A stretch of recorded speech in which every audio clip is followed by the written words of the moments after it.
waste my life. I don't wanna waste my life. It's just some things, there's no going back. You know what I'm saying? jwoodbeats.com. Yeah, I'm not the one with the issues. I hear you. Now here is your tissue. If I'm moving too fast, I might have to dismiss you. And it's really too bad, cause I really will miss you. But I'm not the one with the issues. I left him at church when I made it official. I murdered the curse with my own benediction. Left God in the dirt, call it death of the fiction. Superstition will be served in eviction. Competition will be left in the ditch. Oh my God, it's too damn hot in this kitchen. The fishes of men are now swimming with fishes. Oops, my bad, I guess I'm moving too vicious. Verses sold, I gotta put them on your wish list. Bless my soul, cause I'm dodging your little hit list. I guess you know, you just lost another witness. Gotta let me go, gotta let me go, gotta let me go. Gotta let me go, gotta let me go, gotta let me go right now. Gotta let me go, gotta let me go, gotta let me go. Gotta let me go, gotta let me go, gotta let me go, I'm out of here. I can do anything, fuck your opinions and energy. I finally got the epitome. My biggest hindrance was God can't do nothing but fail. Greater is me. I never needed your deity. All of this human capacity. When it gets rough, I can pick myself up and prevail. Cause I don't need anything other than people who fuck with me. Good business, it starts with good company. That's why your boy is obsessed with community. Cause greater is we.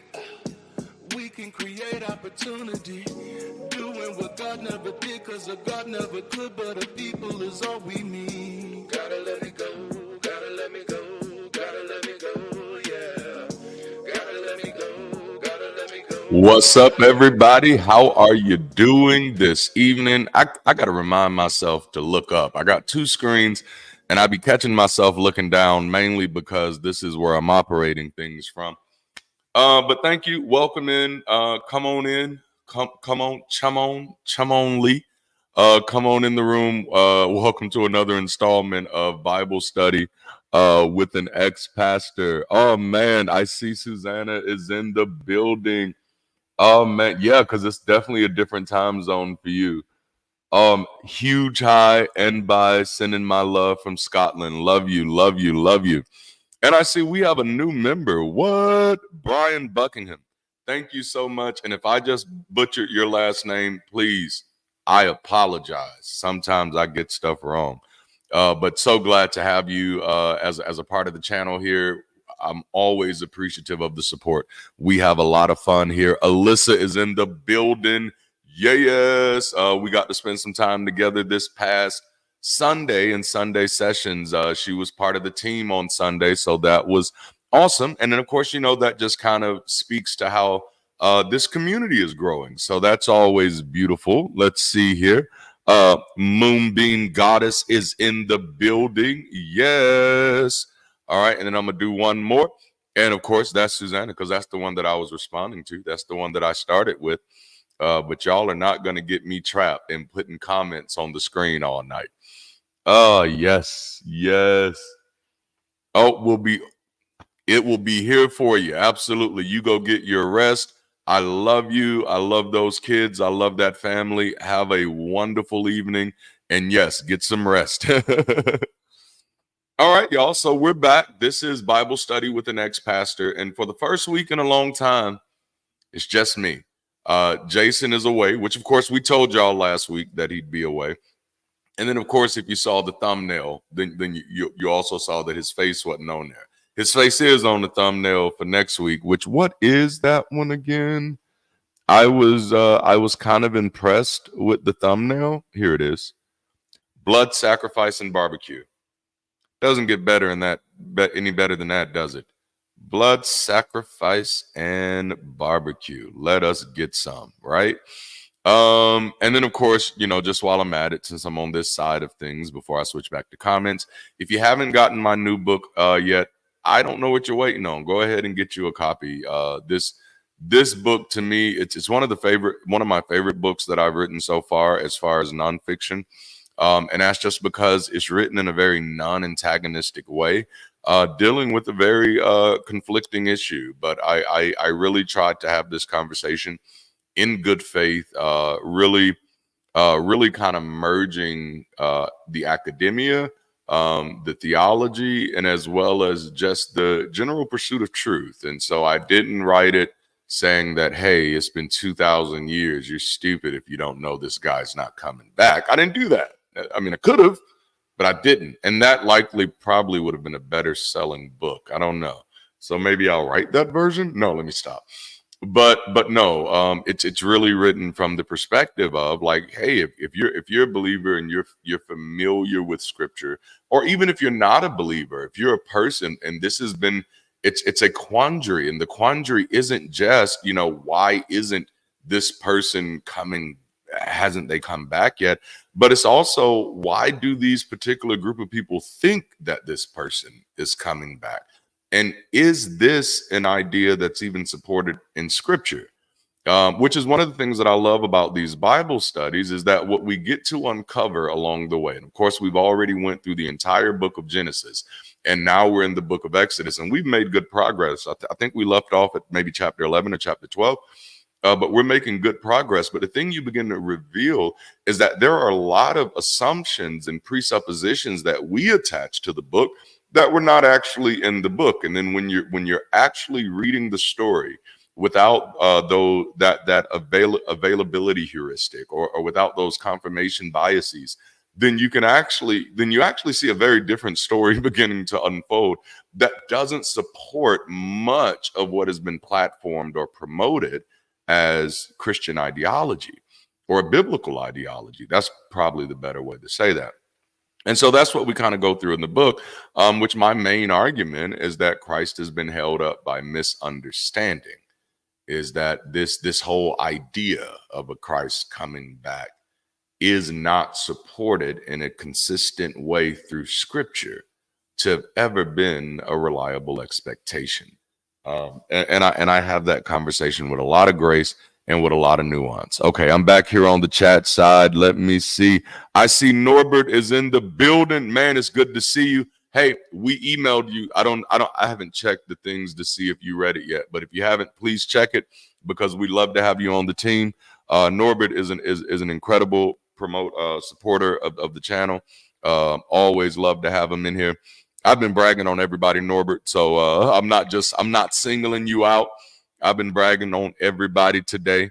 But y'all can see, like, he literally came in. Hello, everyone in here! Exclamation point. Like, I love that energy. Like, it makes me like sincerely want us to all be in a building together. So I could literally just kind of feel that energy, But you all are awesome, man. I'm loving it. I'm watching. I'm reading through the comments and catching up. There is no historical evidence for the Exodus narrative. No, there is no historical evidence for the Exodus narrative. And that's a very interesting thing, right? Because, we y'all know I'm black. It's no secret. I don't have to pretend like I'm black, like I'm not black when I'm around y'all. And that's what I appreciate. Y'all appreciate the fact that your boy is black. I am blackety black, black, black, black, black, and I am. Like, the closer you get to me, you be like, damn, I didn't know he was this black. But if you look at my book back there, wrong side. You look at that book back there. That's my first novel. If you pay very close attention, you can't really see the green, but in the colors of that novel are red, black, and green. And then, of course, the title is gold, Memphis, which is a little yellow gold. And these are ultimately Pan-African colors. So I am blackety black, black, black, black, black, black, blackety black, black, black. All right. But I say all that to say, if you're just halfway in the know, then the Exodus story is incredibly important to Black culture and Black history. The imagery from the Exodus or from the book of Exodus is often used in our stories of resistance and our stories of Even though, and it's funny because the imagery is always of Exodus. Like Harriet Tubman is literally called Mama Moses or Black Moses, right? And it's funny because in that it's not really an Exodus though. You're not leaving Egypt's control, in our story. You're just leaving, the bad Egyptians for hopefully the better Egyptians, which, yikes, that's a whole nother other situation. But yes, the Exodus story is 100%. Well, it's even more than just an exaggerated myth. It's just likely it's just an entire fabrication. When you're dealing with the Exodus story. Now, there are real reasons why this Exodus story is told. And it's I just saw it. Okay. It's a popular motif in Asian stories. It's a popular motif in Asian stories. This is the reason. And of course, obviously, this is speculation because I don't really give a damn. You know what I'm saying? But there's a popular motif in Asian stories where a slave will run away from a great master. And then that slave typically becomes a great hero. All right. Now that motif exists, and I'm some of you that's into kung fu movies, you've probably seen some of this. But the reason that motif exists, it's a form of social validation, what we call in today's culture social proof, right? Without the proof, So it's more so social validation in the sense that even though you were a slave to this person, you learned from the greatest master of, type of thing. All right.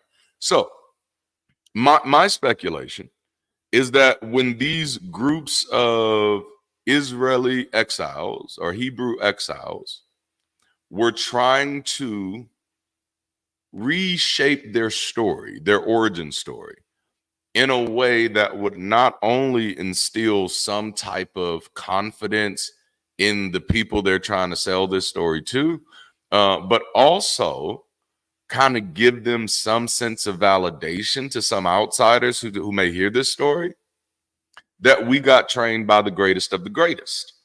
It's the slave narrative that's often how it's especially like just in Eastern motifs. I see it a lot. End of the Babylonian exile and the powers that be told Jewish leaders their people could have more autonomy if they came up with a codified law. So they made one up. Absolutely. Teenage Mutant Ninja Turtles fans.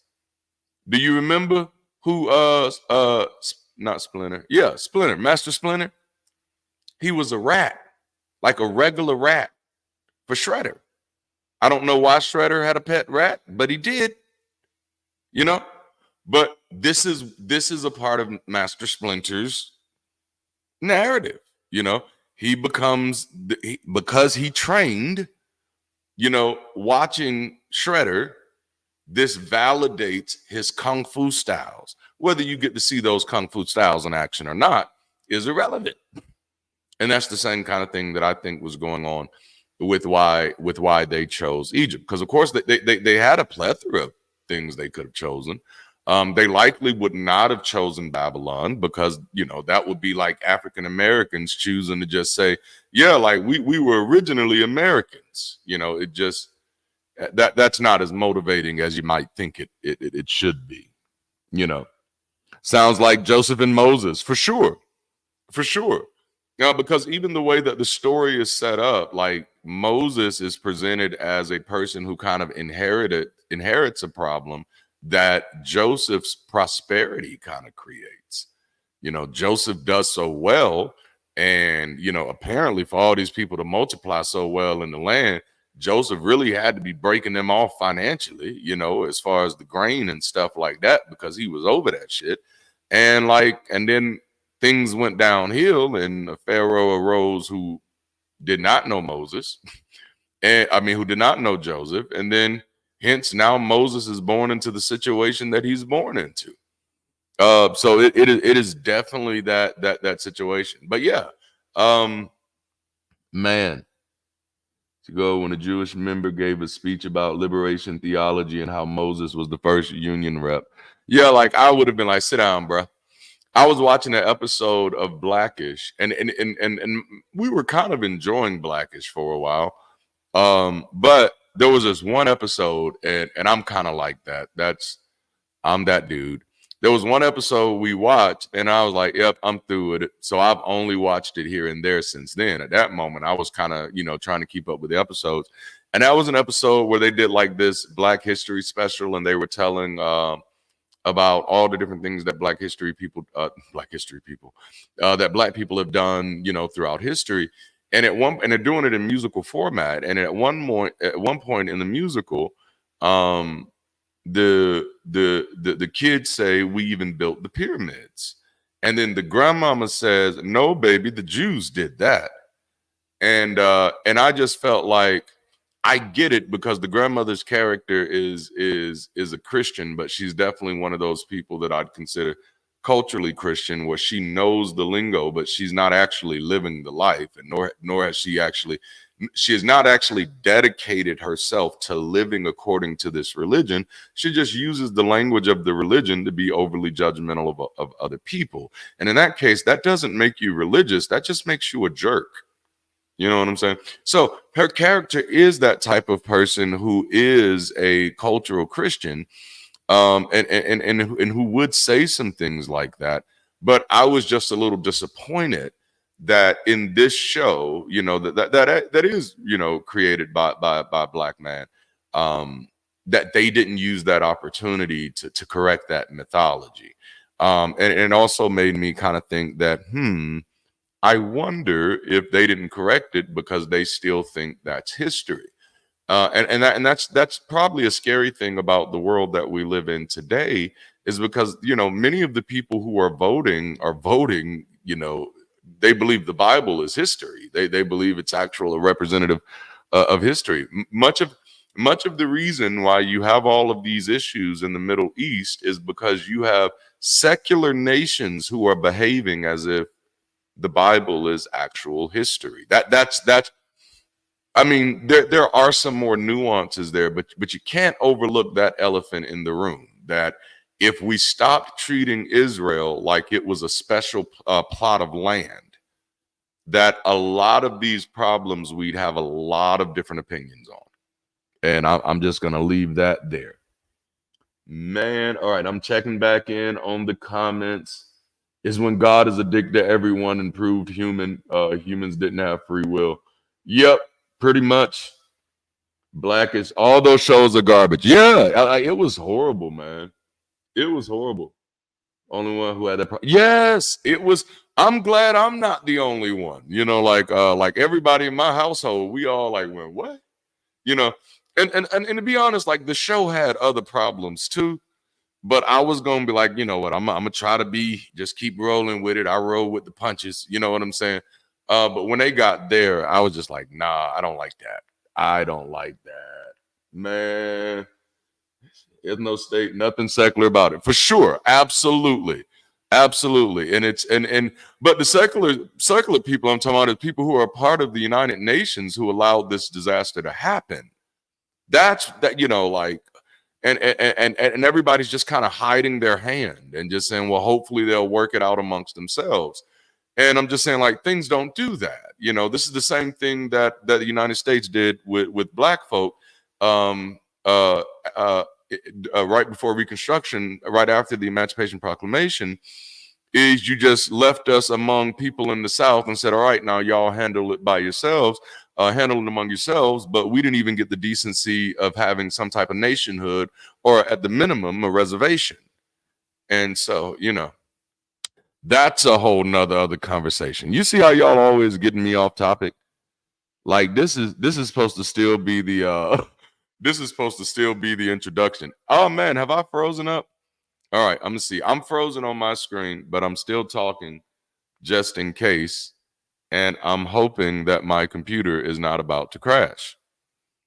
Now, if it is, I do have a backup that I can switch to. But yeah, that is definitely 100% frozen. Yikes. All right. And I don't see any responses down here. Let me go over here and see what the chat is looking like. Okay, pros on that side, but y'all can hear me. All right, let me see what's going on here. Give me just a moment. Now, isn't that just fun?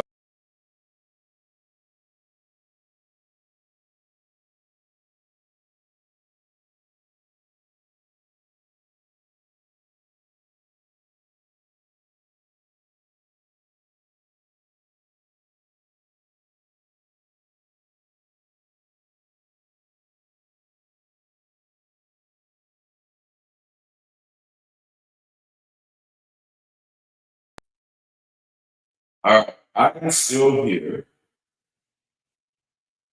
but I'm coming back. I'm switching over. Everything should be coming back. I don't know why it did that. And I feel like I was about to say something really good. And now, because of this, I don't even know what it was I was going to say. All right. Can y'all see me again now? Because I can see me. And I'm going to take a bit of this drink that's in my cup, and I'll let you guess what it is. There's a country song called Red Solo Cup. Let's have a party. The Fed's watching. That's what it is. You know what? Because I was talking about some very blackety black stuff right there. See, my good our allies, white folks, y'all see how they do us. Y'all see how they do us. But no, and just in all seriousness, I will take this moment to highlight, if you're ever curious, please, if you didn't already know, because it is somewhat common knowledge, but there are people who don't know, research COINTELPRO.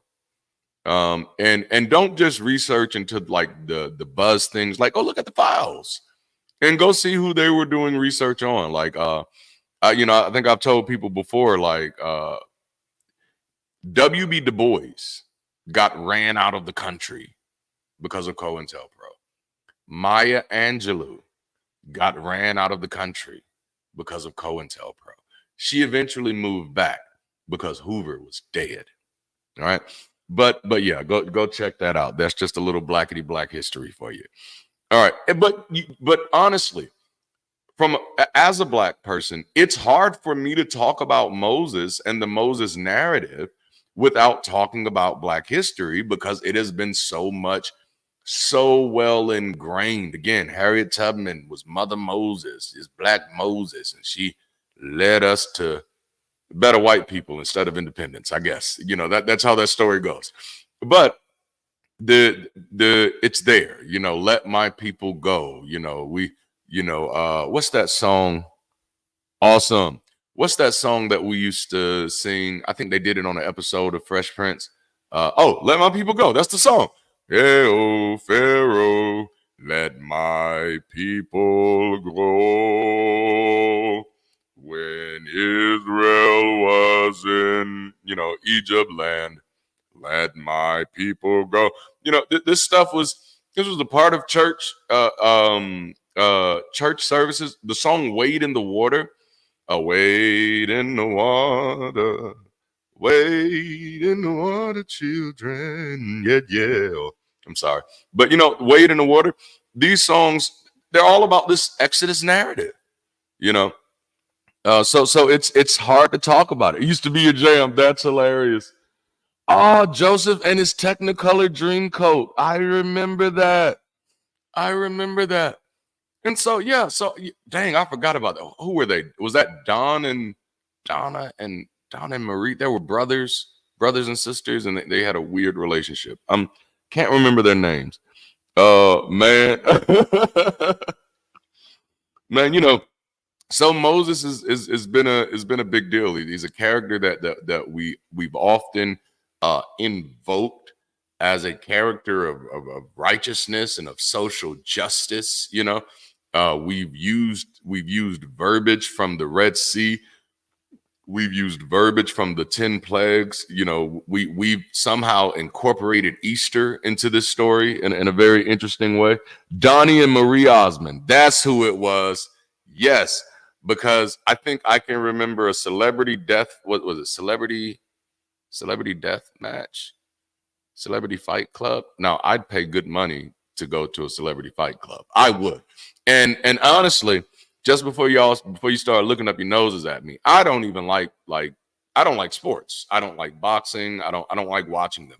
I don't mind playing them except for boxing. I'm not gonna box. I'm not gonna pretend to fight somebody. That's just while really hitting them. That because I don't want to get really hit. That's just me. I'm not a fan. But Celebrity Fight Club, that I might be a fan of. You know, that I might be willing to see Chris Brown and Omarion get in a ring and duke it out. I might. I don't know. Denzel Washington and Samuel L. Jackson. And the good news is it could be Hollywood. So Hollywood can just, do the movie magic so nobody really has to get hurt. But damn, I'd want to see that. I think Denzel Washington versus Samuel L. Jackson would be entertaining in a motherfucker, or Tilda Swinton and Meryl Streep. Like, we there's just so many different ways you can go with that. So many different ways. But I don't know how we got there. Well, Moses, the size of that cup, though, did it come with a ladder? Oh, I love that. I love that. That's amazing. I know it, right? This is definitely a big boy cup. This is definitely a big boy cup.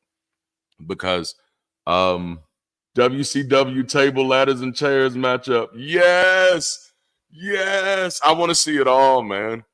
I want to see it all, like Kerry Washington from Scandal versus Cookie from Empire.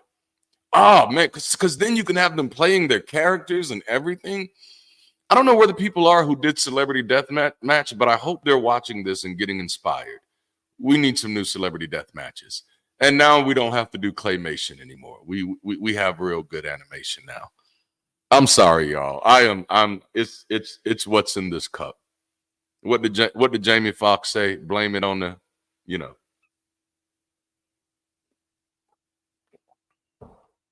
All right, so we're talking about Moses because that's the name of this episode. Just thinking of characters. Yes, right? And to be honest, y'all, this is a filler episode, because I don't want to jump into any new chapters until Jason is back because he's such an excellent partner for these conversations. But this just allows us to spend a little time together, allows me to kind of, I say debrief, other people say decompress, which I agree with. It is a decompressing, but it's also a debriefing for me. And I'll explain that in a whole nother other video. Because today has been a long day at work. And yes, I do have a day job. I don't have that many subscribers, y'all. It ain't like that. But so I've definitely had a long day at work. So being able to come and just spend time with some of y'all is really cool. It's really cool. And then in the way that this conversation shifted from Moses to Celebrity Deathmatch, that is why I evaluate or value these conversations. My family's explanation for God randomly fighting Moses at a hotel. Yes. So let's talk about some weird things in Moses's life that we've seen so far. I do want to highlight this. One of the things that blew my mind, and I'm pretty sure y'all saw it because I am a very animated person. So as soon as Jason highlighted it, I was like, oh shit, what? Yes. I do that for the culture. It is what it is. That's who I am. But he mentioned this idea because we all know Moses' mama, Jochebed, that was her name. I preached about Jochebed. Now, that was one thing when I was a pastor, I valued being able to pull stuff out of the text that other people wouldn't have valued. And so most people wouldn't preach about Moses' mama.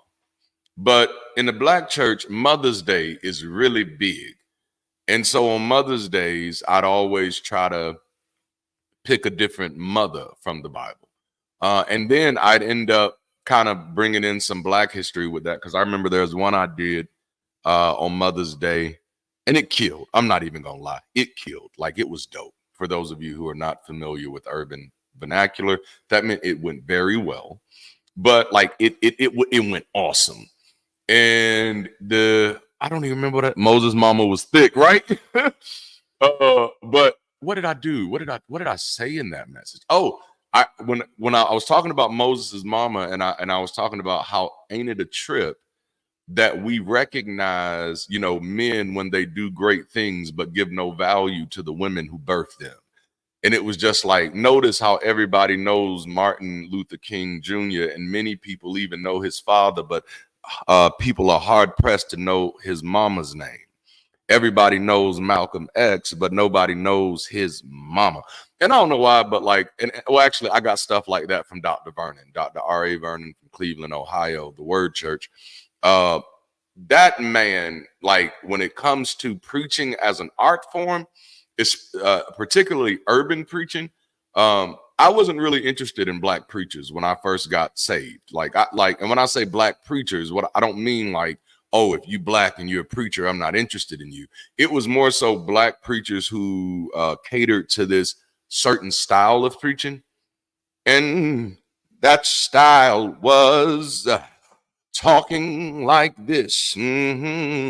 Somewhere at the end of the sermon, they would start singing for no damn reason.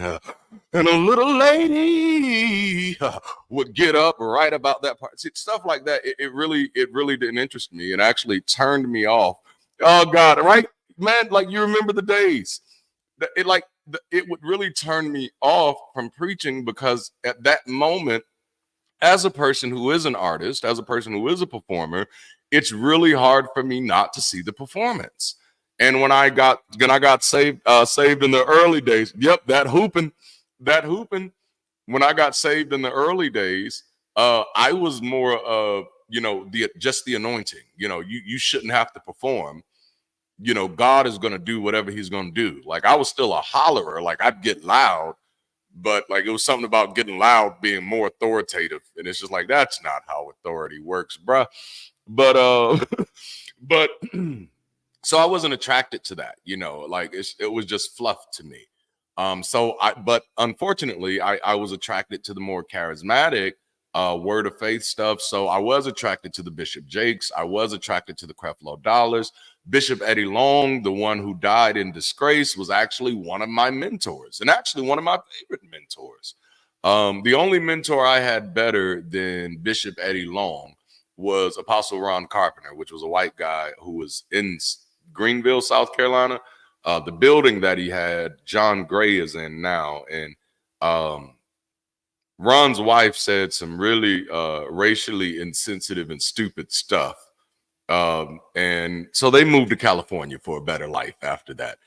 Because Ron, who like incredible guy, like, man, if that guy ever deconstructs, like, he's somebody I love to talk to, because he was really sincere in his faith. He was a mega church pastor, but incredibly sincere and incredibly loving to his wife. And even though she cheated on him several times, and this isn't gossip, this was, you know, like news, like he talked about it. And he talked about like it came out that she had been cheating on him for years, and she wasn't like just the first lady. She was the co-pastor of the church. You know what I'm saying? Like, it was Apostles Ron and Hope Carpenter. And again, so some things happened where apparently, I guess she had a sex addiction is how it ended up gotten talked about. But he went to several of his own mentors and was like, you know, help me through this. What do I need to do? What do I need to do? How do I need to handle this? And, you know, most of them suggested that he divorce her. And he called their asses out on it publicly. And I was like, oh, bruh, like, go ahead, man. And not in the sense that I'm saying that he shouldn't divorce her, but he was a true believer in his mindset, where he was just like, no, like, you know, we wouldn't tell a woman that she should just divorce him. So why would we just give me that liberty? And so he stayed with her. And they actually did very well after that. And again, so I don't share any of this to shame Hope in any type of way. This is definitely public knowledge. And their marriage seemed, at least from the outside looking in, seems to be stronger than it was before. Hope was just a different type of person. Man. Well, somebody asked me about near-death experiences, why they always seem to see some Jesus figure. Always would be 100% inaccurate. So if you want to have that conversation with me, you'd have to have some accuracy. So the first thing you're telling me is that you haven't researched any real near-death experiences. So I'd have to move on from that. After his mini deconversion. What? Oh yes, Carlton Pearson. Absolutely. Absolutely, man. And like I don't know if y'all haven't watched what is it? Come Sunday, next Sunday, Sunday coming, something. Just look up Carlton Pearson next Netflix movie. And you'll see the cost that pastors pay when they deconstruct and they deconvert. And Carlton didn't fully deconvert to the point of atheism, but he definitely did kind of accepted a theology that was more humanism, which his theology was universalism, which is not his theology. He wasn't the first person to have it. And that is that if Jesus is this person that we claim he is, then everybody's going to heaven. And Carlton was such a brilliant interlocutor that nobody could sit on the stage with him and prove him wrong. Because he and I probably do get some of my speaking skills from Carlton, because the man was brilliant. Watching him sit on a stage, like you know what? I might do a video on that. I might do a live where I share this video where after his deconversion, or after his deconstruction rather, they had a whole group of pastors on a stage, one of which was Jamal Harrison Bryant, who took over Bishop Eddie Long's church in Lithonia, Georgia, grilling him about this. Like, it was, man, yes, very well read. Oh my goodness. Yeah, Carlton was a friend of mine.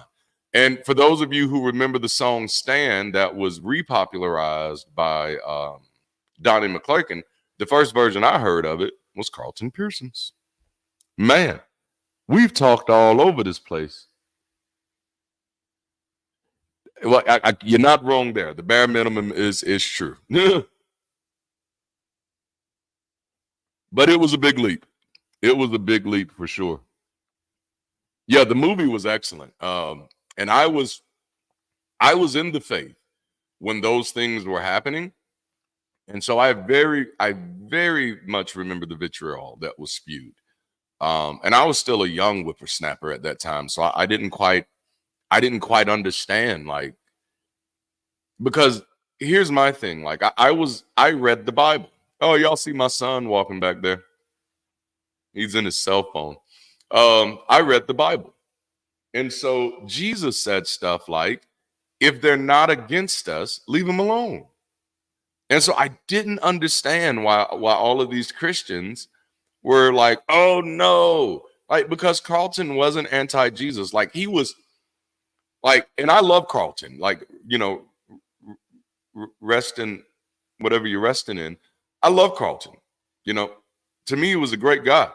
But where we are theologically or philosophically is like miles apart. Like, so Carlton was nowhere doing the type of stuff that I'm doing. So like, I completely understand why Christians have a problem with me. You should. I want you to, somewhat.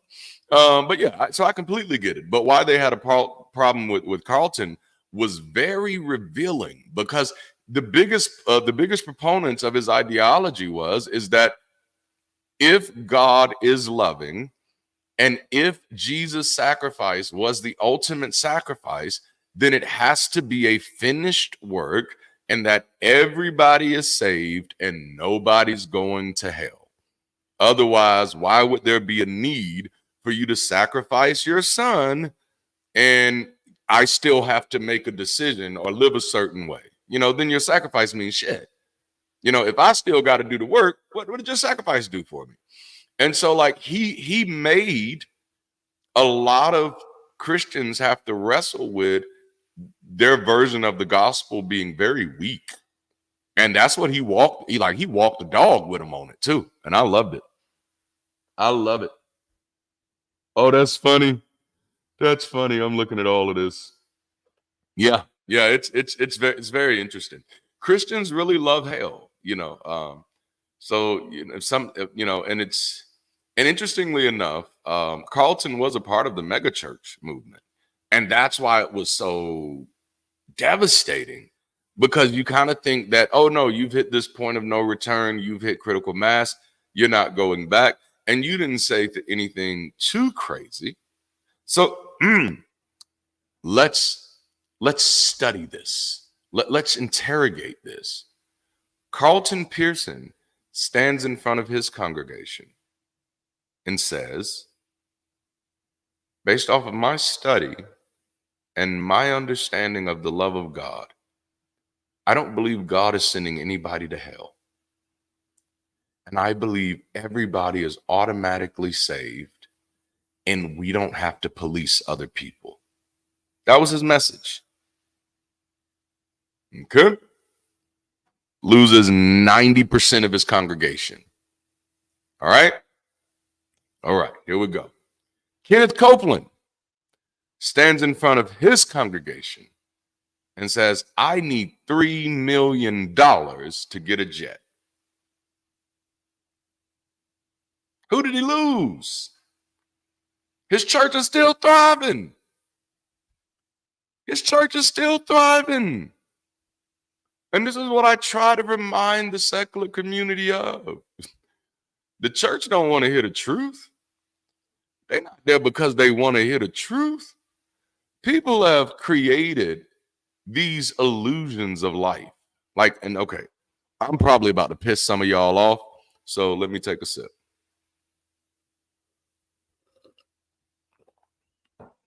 Ain't nobody else controlling you. That's reality. Whatever you're participating in because you choose to participate in. Most people are not choosing to go to a church because somebody is forcing them, other than children. You know what I'm saying? And if you're over 18 and somebody is forcing you outside of, other extreme issues, you need to grow the fuck up, And I mean that's how I talk to people in my mentorship program. I try not to bring that stuff out on my channel because I know some people don't like that more coach mindset. But I really am like that way with people. My number one advice to most people is, oh man, you got to grow up. That's all that is. And I like that advice because if you're offended by it, that just tells me you're offended by growth. If someone told me I needed to grow up in any area, I'd say, I know. There is no perfection, so I'm not there. Yep, my wife said it, extreme accountability. That is absolutely where I live. And everyone who has the capacity to live there. And I do understand the nuance of different issues. And I'm careful with my words here because I don't want to say disability and I don't want to say differences because we're all different. But I know some people capacities are somewhat restricting. And many times, yes, thank you. I like this rabbit trail. And in many times, it's not even their capacities that are restricting. It's the fact that our society does not understand. It's that our society has tried to create this idea of normalcy that has become incredibly exclusionary so that anytime someone is born into a different lived experience, there is no room for them, And I think that's what we did to the autistic community for generations. We kept creating systems where there was no room for people who didn't think the way that we thought or process the way that we processed. And I say we, and I'm not even one of that we. I my whole life, I've been the person standing on the outside looking in saying, I don't know why you're doing this. I feel like something has happened and nobody's filling me in on it. Like that's the majority of where I've lived my life. And so because of that, now I am incredibly clear when I speak to people. And so even at work, even with all of my, you'd never be able to tell by the way that I present myself, but I have a lot of high anxiety issues. I have and a part of my anxiety issues is connected to my intense curiosity. So intense curiosity with unanswered questions leads to anxiety, So somebody asked me to do something, Zoloft and weed, right?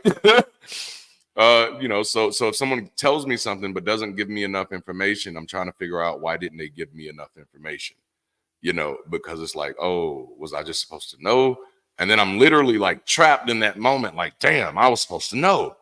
But so once I deconverted and deconstructed, I gave myself permission to live my authentic experience. So one of the things that some of you have learned about me, one of the things that you've learned about me or may have is like I don't answer my phone. So like this is my phone. It's always with me. When it rings, I don't pick it up. I don't even look at it. It's vibrating. Nope, I'm not looking at it. Not at all. I wait to see if there's a message left, and typically I only do that once I have a break from whatever that I'm working on, because I do tend to work on so many different things at a time that focus is very important to me. Man, bring back the house phone, right? And call for it, and that's real, because like the moment people realize that you had a cell phone, it's like some people took it to that extra step of like they'd have the audacity of like, I own your time. I called you. You should have picked up. Why didn't you answer? I know you have a cell phone. And it's like, well, I have a bedroom too, but that don't mean you always welcome in there. Like, well, like, damn, how do we jump to these conclusions? But that was part of it. Another part of it was just that I'd find myself getting trapped in phone conversations for hours and hours at a time and wasn't really able to get work done. And then also the first 15 minutes of a phone call are incredibly high. It's a high anxiety moment for me, because I'm trying to figure out, why are you calling me? And like what, and not in a sense of like, I'm mad, but like, I literally need to know how to posture myself and to know how to present myself. And thankfully, technology has finally kind of, you know what I'm saying? I'm just being honest. Thankfully, technology has kind of caught up to a place where it can help me mitigate some of my anxiety. So voicemail is one of those ways. Text is another one of those ways. Like there's a slew of people right now on Facebook who probably think I am mean because I don't reply to their Facebook messages. And I do. Some of you already know, if you reply to me with a conversation, I will respond. If you reply to me with a hand wave, I'm not going to respond. If you apply to message me with just a video and you don't say anything about the video, I'm not going to respond, because I don't know if you like the video or hate the video. I don't know your thoughts on the video. I don't know what I'm responding to. If you just say something like, yo, not going to respond, and it's not about you. It's about me there, because if I do respond, I have to figure out what the fuck I'm going to say to this. And do you know how much time that takes for a person like me? It's hard. I have books that I was supposed to send out last week, and I haven't sent them out yet because I'm stressing out about what to write and what it's going to look like when I write it, because there are no lines in these books. And my writing is only pretty in lines, I'm sorry, like y'all got me all over the place this evening. Talking on the phone, still want the house phone, but talking is nice. Appreciate, consolidation the house phone allows, for sure. I actually prefer, when it comes to communication, I prefer video communication. Text as well. I don't mind text. Text is real low pressure for me. But if we have to talk, I'd prefer to be able to see you, because I need to read those cues. That's important for me. It's important for my personal anxiety. Yes. Norbert, did you get a book? Man, yeah, we got to get that thing signed. Man. Oh, snap. Like, y'all, if I wasn't black, I'd be blushing. That's a joke. That's a joke. All right, we're supposed to be talking about Moses. What did Moses do?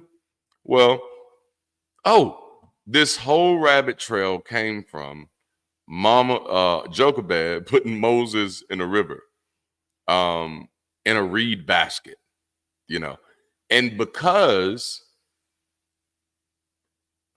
the publishers of Bibles have been so disingenuous. Most of us don't even get the significance of that. Because, most of you remember that Moses parted the Red Sea. And unfortunately, which we haven't got there yet in the story, when we get there, we're definitely going to talk about it. It's just not the case. That's not in the Bible. It's not in the Bible that Moses parted the Red Sea. It's in the publisher's versions, but it's actually not in the language.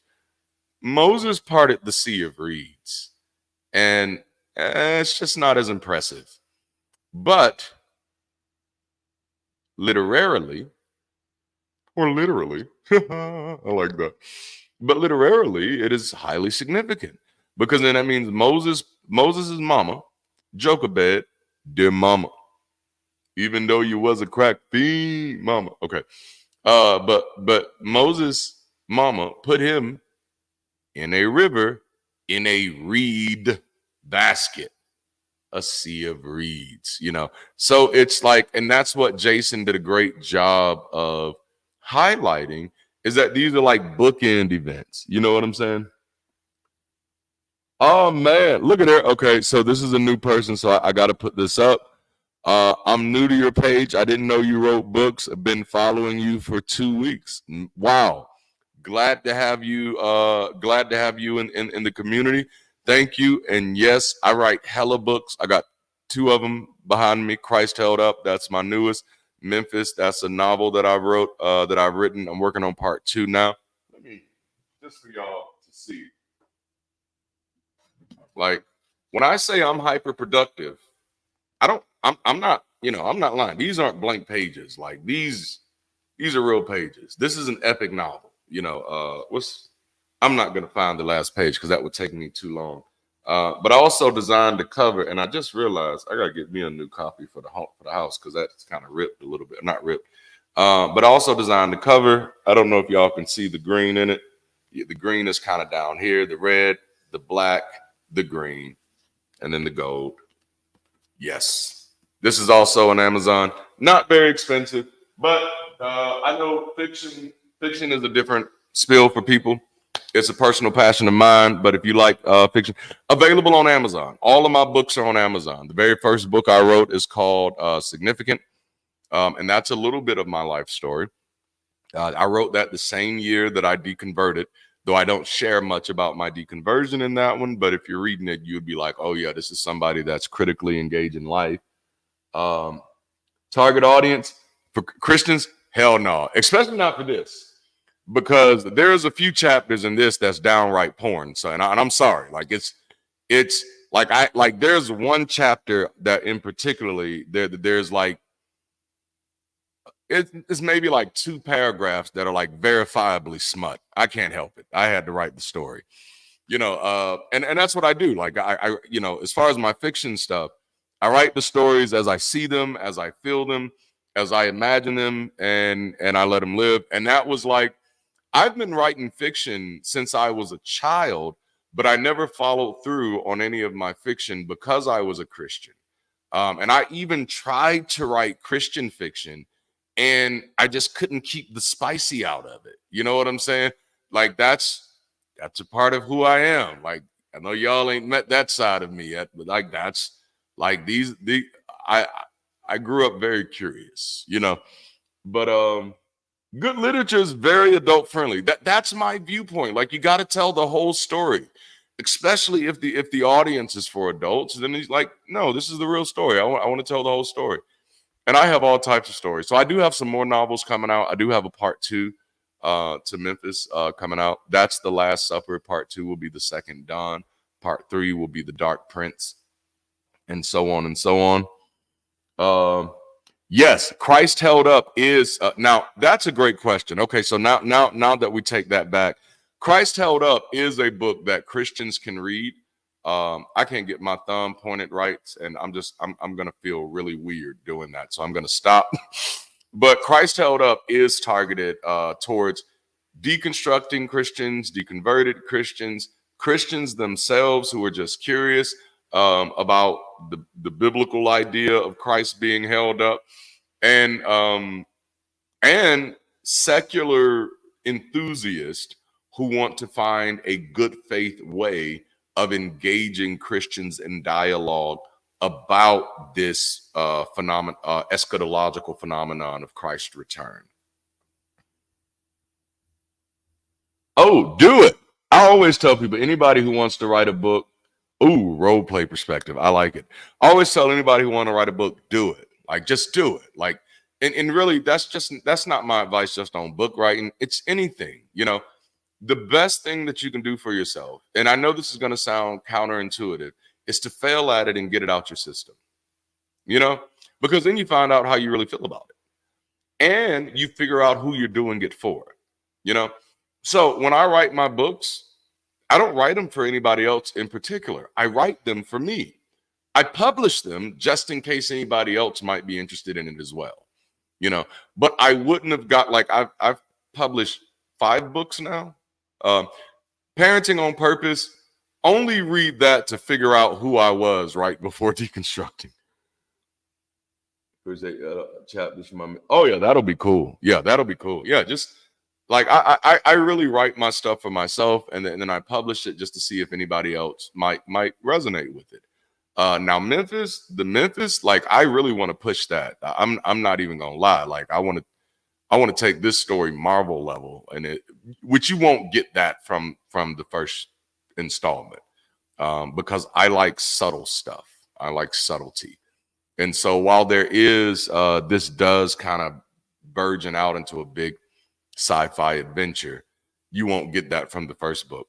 But then there's also, like, I have a novel that I'm working on called The Laundromat, and in this one it's about is an FBI agent. Yeah, I think it's an FBI agent who relocates back home in Tampa after her cousin is killed, and so she's trying to figure out what happened to her cousin, because her cousin was like, I think it was like she was like the 13th person in a string of murderers. And there's this apparently this increased drug activity in the community, but nobody can figure out who's behind it. And so you're looking for the laundromat, how these people, well, you're looking for this new gang, and the problem is you can't find the money. And if you can't find the money, you can't find the gang. And so the whole story becomes trying to find the money. And the laundromat ends up being like a group of bishops, group of churches who are using their churches to launder the money for this new gang. And of course, okay, I'm telling you too much. Spoilers. I'm going to stop there. Oh man, I love that. Oh, that would actually be a great conversation piece. I'd be interested to see how that conversation goes. Okay, so I'm trying to keep it on Moses. Y'all know I will talk. Oh, that's dope. I appreciate that, Don. I really do. And I just saw Dale is in the building advocating for humanity. Love you, sir. Always. Man, so this is like, I had some stuff that I was gonna talk about or try to talk about, but I did want tonight to be a little Moses, right? I did want tonight to be a little casual. And we'll get back into the swing of things next week. But part of the reason I wanted it to be casual is just because I'm tired, y'all. Like, it's been a long day at work. I just recently switched into a new role at work. I was in project management. Now I'm in operations management. And yikes. So it is a much, I won't say it's more work, but it's different work. All right. So I will tell you one of the fringe theories about Moses. And it isn't a fringe theory just about Moses. It's also a fringe theory about much of the Bible.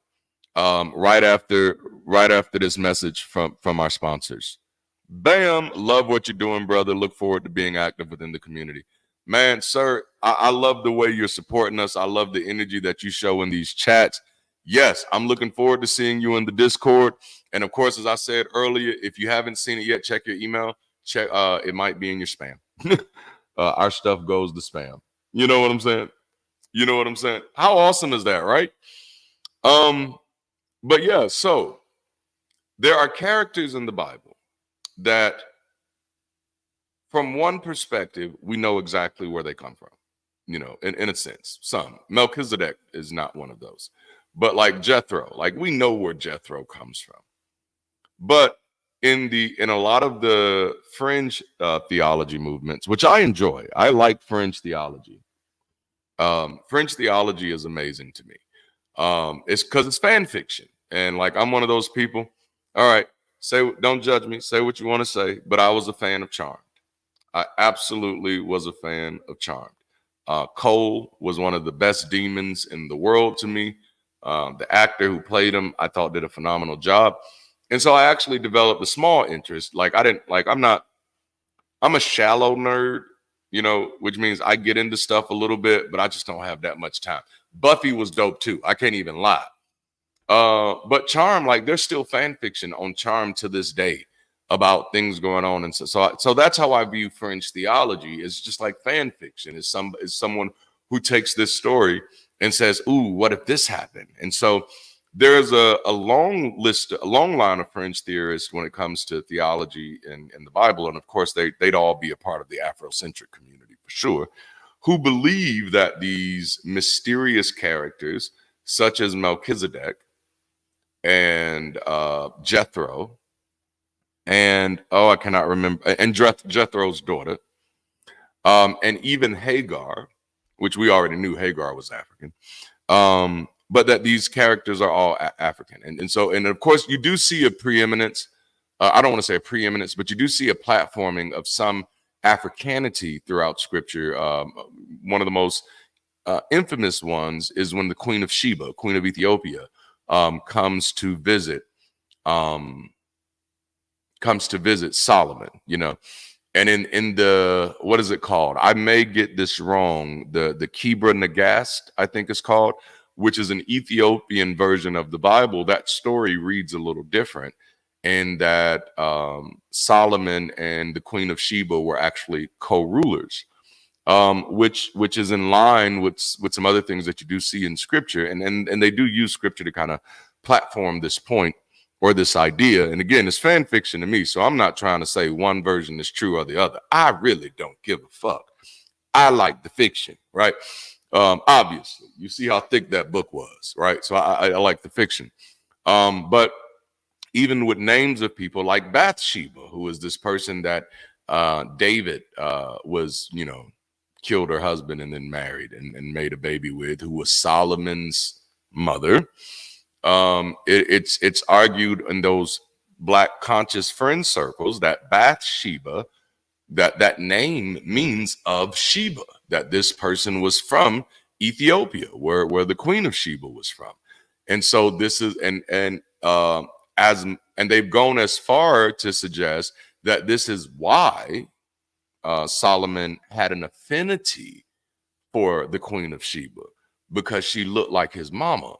You know what I'm saying? She was thick with it, thicker than a Snicker. You know what I'm saying? But anyway, so and then so there's a lot of stories there, but even in the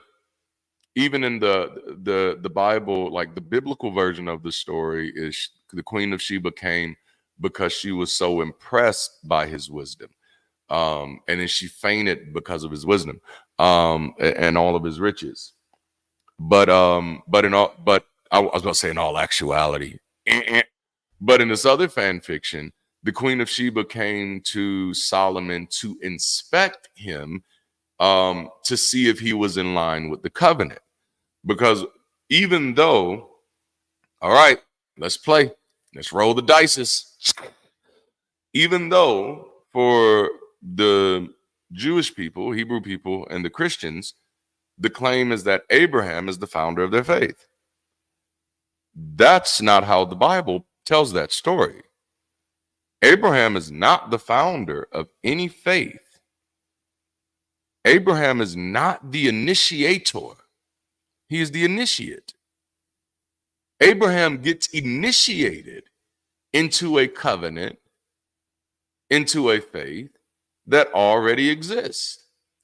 And if the New Testament hadn't been slam-packed right on the Bible, Hebrew biblical scholars could say you're wrong. But poor Paul, man, Paul or whoever wrote Hebrews, ends up saying that Jesus is forever a priest in the order of Melchizedek. Not Aaron, not Levi, not Moses, who also was a priest, not Abraham, who's the founder of this, who is the alleged founder of this system, but Melchizedek. Oh, Melchizedek. You know what I'm saying? Who, even some outside of the fringe movements, have suggested that Melchizedek may have been an African. All right. Now, again, I'm not saying any of this is true. I'm saying this is the fan fiction because it's all fan fiction to me. But if Europeans get to recreate the Bible in their image, then surely Africans can have that same right, you know? And so I enjoyed it. Yep, Paul had his own followers. Man, what manner of wisdom makes you faint? You know what I'm saying? Oh, man, look. We were literally just talking about Carlton Pearson earlier. And Bishop was a distant friend of mine, and so yeah, a lot of street cred. Yeah, like it's so with this fringe view of the fan fiction is that the entire system of what is ultimately early Hebrewism is based off of Africanity.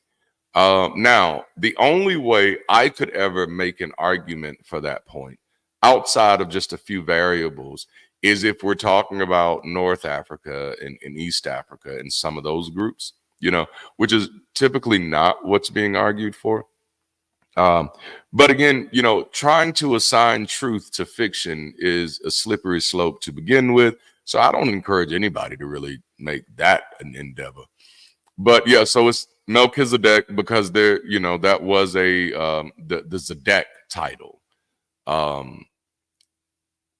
comes from some areas in that Afro-Arabic area, Indo-Afro area. That's not how it's said, but I can't think of it right now. And so that Melchizedek was this African who came to check on this pre-Indo-European tribe to see how they were coming along, met one who was impressive, and decided to say, you know what, we will invite you into this alliance with us, you know. And please notice that as you read through the stories of Israel as they are established, they do have alliances with quite a few African countries. And you don't have any stories of them actually going out and formally making those alliances. So where do these alliances come from? You know, again, fan fiction. Please keep in mind this is fan fiction. And so the idea is that then Israel was allowed to be a part of this covenant alliance. But in order to be a part of this covenant alliance, they had to commit to the practices of the other groups who were part of that alliance. All right. So this is where it gets tricky at. This is how some of these fringe groups have actually been able to pull quite a few people to the dark side, pun intended. Because one of the practices that's introduced to Abraham post his meeting with Melchizedek is circumcision. Fun fact, circumcision, which is not a practice that I am, fond of. I am circumcised. Both of my boys are circumcised. I didn't know, I thought that was what you do, but that practice is predominantly African in the sense that we find the oldest practices of circumcision in Africa, and not just oldest, but the most widespread of that practice. Cat blankets. Oh, snap. I don't even have a cat. I do want a cat. I want a Maine Coon cat. They're the Garfield cat, even though Garfield was drawn horribly compared to Maine Coons. They are beautiful. Look them up. But Damn, I forgot where I was going. Let me take a sip. Red Solo cup. But yep, so and of course, the signature marker of this covenant that Abraham is introduced to is circumcision. So let's fast forward back to Moses. Y'all thought I forgot what I was talking about, didn't you? Nope, I remember the question. So remember, Moses is kind of like a new Jew. You know what I'm saying? That sounds so horrible. Like that feels like if somebody plays that in the wrong context, I'm getting canceled, you know. Oh, well, so Moses is kind of like he's a new Jew, which means he wasn't raised in it with his brother Aaron, and he wasn't raised in it with his sister Miriam. He was raised in the Egyptian household. And so he does not rightfully know all of the Jewish customs. And yet, when he learns the preeminent Jewish custom, which is circumcision, it's not from Jews. It's from Jethro, well, and in particularly Jethro's daughter. She's the one that not only introduces circumcision to Moses, but she's the one that literally circumcises her children. Now, how does she know about the circumcision if she's not a part of this covenant?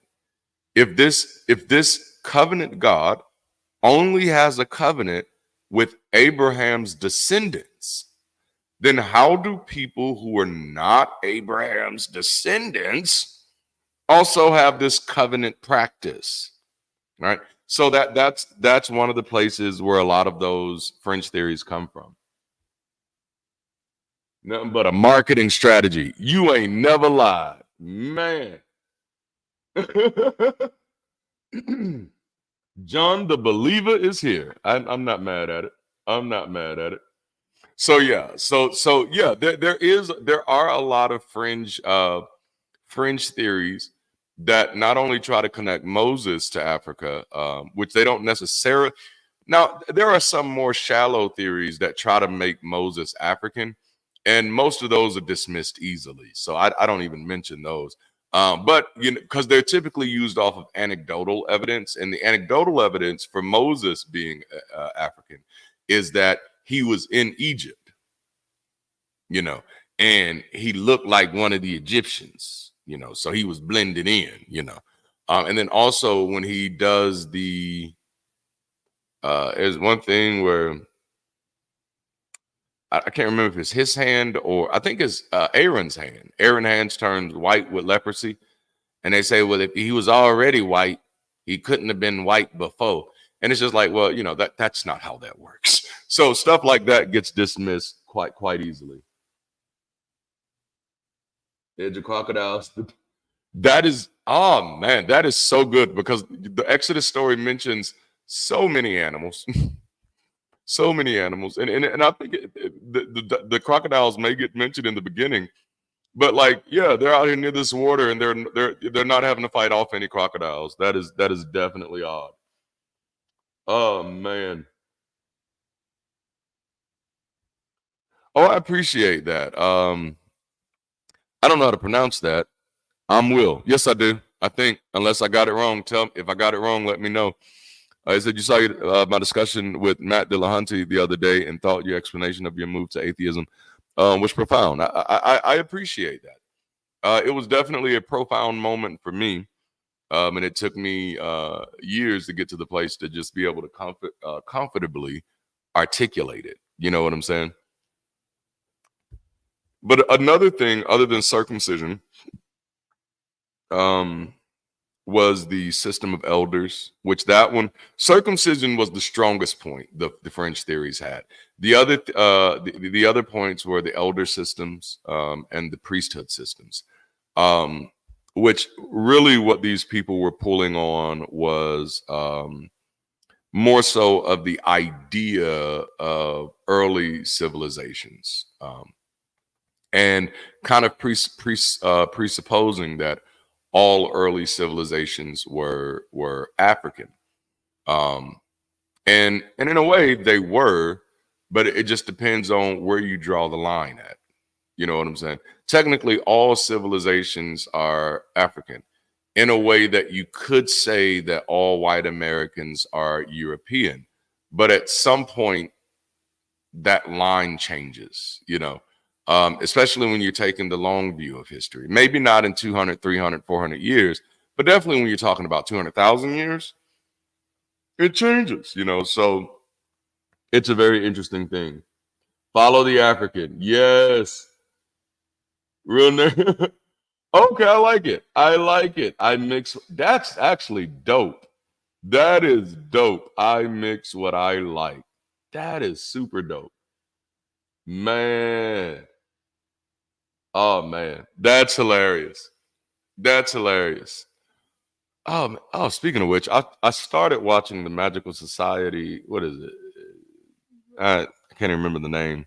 I didn't finish it, but I need to go back and check it out again because I was already familiar with that archetype in media and in entertainment. See it often, and it was a trope that I was never really too happy about. But it's funny because that trope exists. Hebrew epic, yeah, that's exactly what it is. It's a Hebrew epic, especially the Old Testament. And I honestly think as long as we can keep it there, if we can keep it there, like this is a Hebrew epic in the same way we have Greek epics and Roman epics. We can keep it there. I think we can actually find a way to appreciate it in modern society. It's the moment we start trying to say, hey, this is how you should live. And I'm just like, bruh, this God was killing people nearly from damn near book damn one. Book damn one. He creates folk. He regrets creating folk. And he starts killing people. Like, I hate it when people talk about Noah and the flood and don't mention all the babies that died. Like, yikes. That was a major point in my deconstruction. And I don't know if it's maybe because there were more superhero movies out when I was deconverting.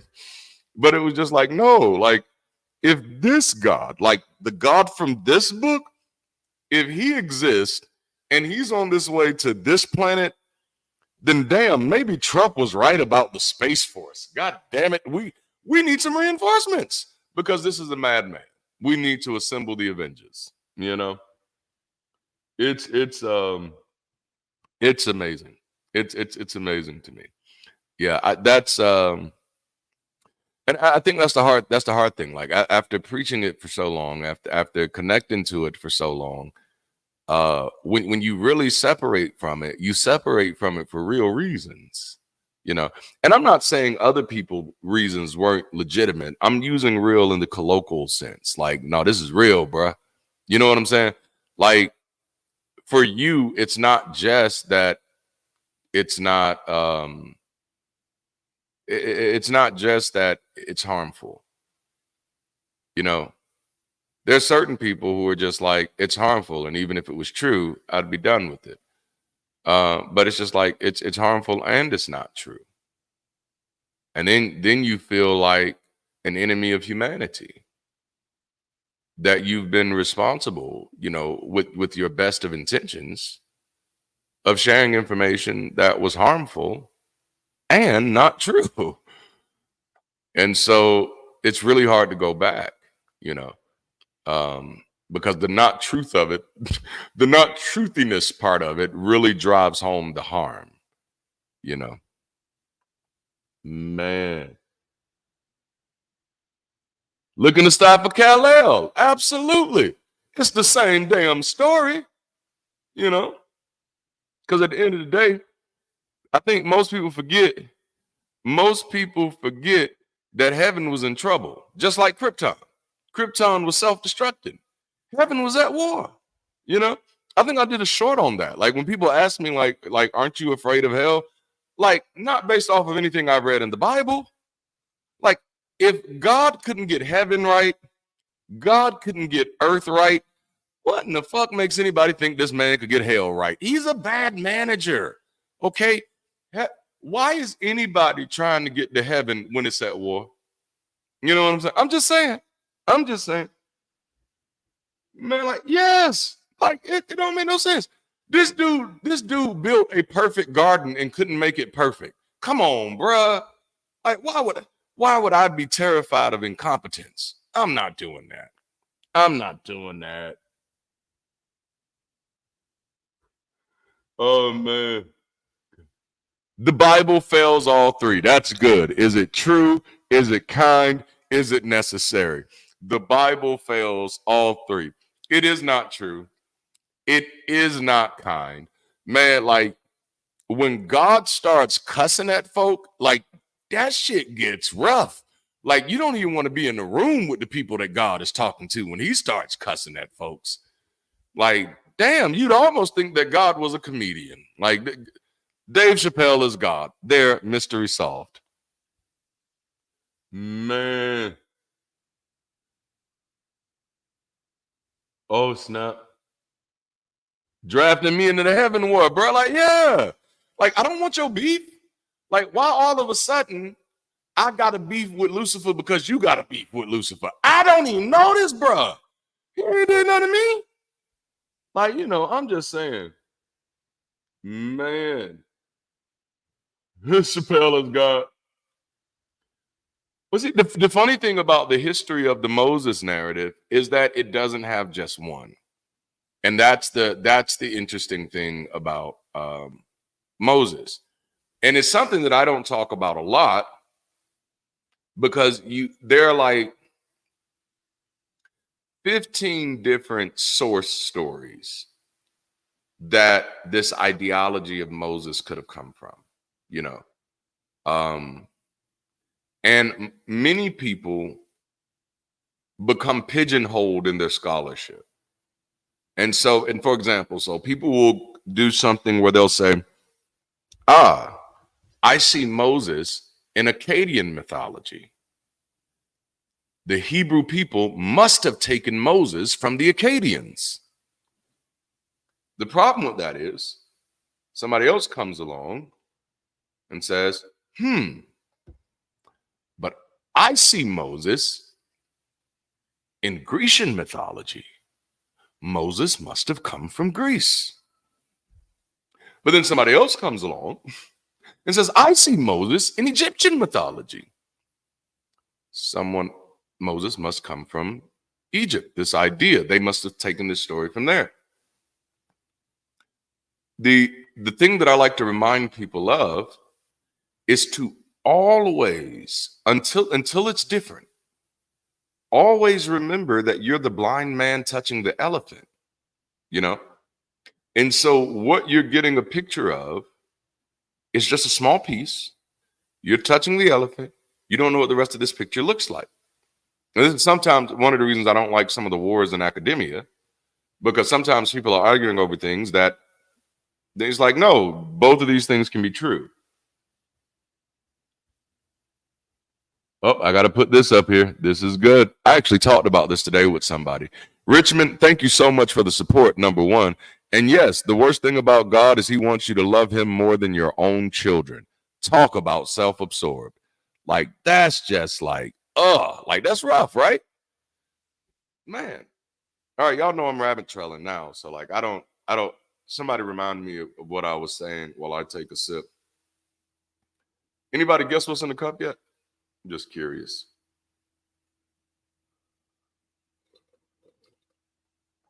I feel like I was onto something good. Why does God want or need worship? And I was a worshiper, right? So like that was like I prouded myself. Somebody said Hennessy. Nah, I think this would be a much different show. If this was Hennessy, I'd be like, then like all of that. So thankfully, Jack and Coke. What? Oh snap! Nope, not Jack Daniels.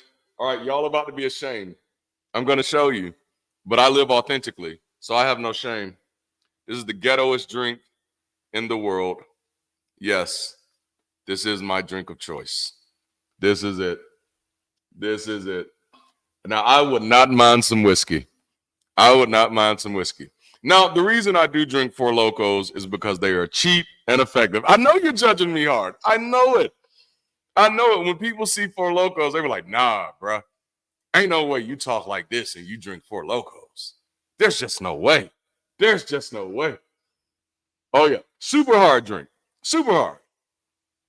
And mind you, like I'm at the end of this and still having a fluent conversation. I come from a long line of alcoholics, and not in a good way. Thankfully, I am not an alcoholic, but I am a drinker. Doesn't that sound like something an alcoholic would say? Like, are we in high school? Oh my goodness. I didn't drink Four Locos in high school, though, but I didn't drink at all in high school. That might be the thing. Oh yeah, Moses and African, yes. So there are a lot of different stories that Moses could come from. And what I like to remind people when it comes to these more iconic characters in the Bible, they're iconic for a reason, you know?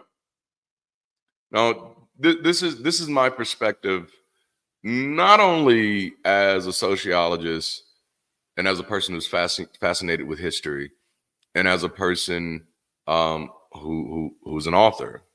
Oh yeah, there it is. That's that last part. Yeah, this is also my perspective as an author. That these stories are iconic because they resonate with us on a deeper level than just, this is a nice story. And so the interesting thing, and that's why I was going with that rabbit trail, is that when people have been looking for the source material for Moses, they found it all over the place. They found source material for Moses in Australia. They found source material for Moses in North America. And obviously, and so I meant to say the Americas. And obviously, there's plenty of source material for Moses all throughout the Africas, all throughout Africa. Sometimes Africa behaves like the Africas. Okay, that's an in-house conversation. I'm not gonna have this. If you grew up black, you grew up with this thing like, hey, you better not embarrass me in front of these white folk. So like when it comes to some of the conversations that I need to have with my community, there's those are in-house conversations. Exactly.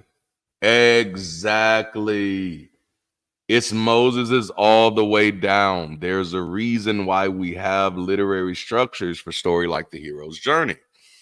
And that's ultimately what it is. It's the hero's journey. It is this, what I have found, which I do find to be fascinating, by the way. What I have found is that there are certain stories that just continue to persist throughout humanity. And I won't attach any spiritual significance to that outside of social, neurological. So I won't attach any supernatural, inclination to that. But it's fascinating about the type of stories that we gravitate to. Like even when you look at comics, a lot of the comic stories are the same characters over and over again with different names and just different abilities, But yes, much of what you see in the Bible, all right, I'm just going to put it out there like this. Much of what you see in a lot of ancient writings comes from Africa, in the sense that we are all African. We all come from Africa.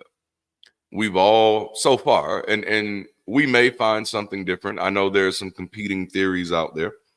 And I'm not married to any theory. I'm not invested in something. One of my favorite mentors, who he gets mentioned with a lot of other fringe theorists, but he was actually one of the most solid people that I'd ever studied, and that was Dr. John Henrik Clarke. But one thing I know he began to call out in the last 2 decades of his life was ego worship. And sometimes we feel this need to worship our ego. I just don't have that need anymore. I'm great because I am great, point blank, period.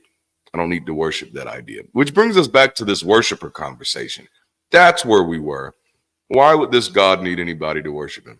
I was a worshiper. I mean, I'd sing all the songs. To worship you, I live. you know, and I'd really sing them. Like I was in them early years, I was like one of them Juanita Bynum Christians, like Shake Us Again. Her songs were very weird. Shake Us Again. Like they all could have been Viking songs. Only you can shake us again. Like you feel like you're summoning the All Father at that moment. You know what I'm saying? Like it's just like what? But so I was a worshiper. I was into all of that. I led worship. There's probably some videos still out there of me leading worship in different places.